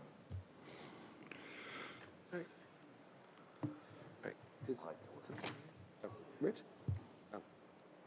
22126 digitally as well. Excuse me? Is it possible to get this packet digitally sent to us? Yeah, you want it digital? Yeah. Both are great. So I can scribble on the maps and chat GPT the big plans. No offense. All right. If we're good, I'd like a motion to adjourn. Mr. Chairman, I'd like to make a motion to adjourn our August meeting. Is there a second? Second. All in favor? Aye. Aye. Thank you. And thank you all very much for tonight and your comments.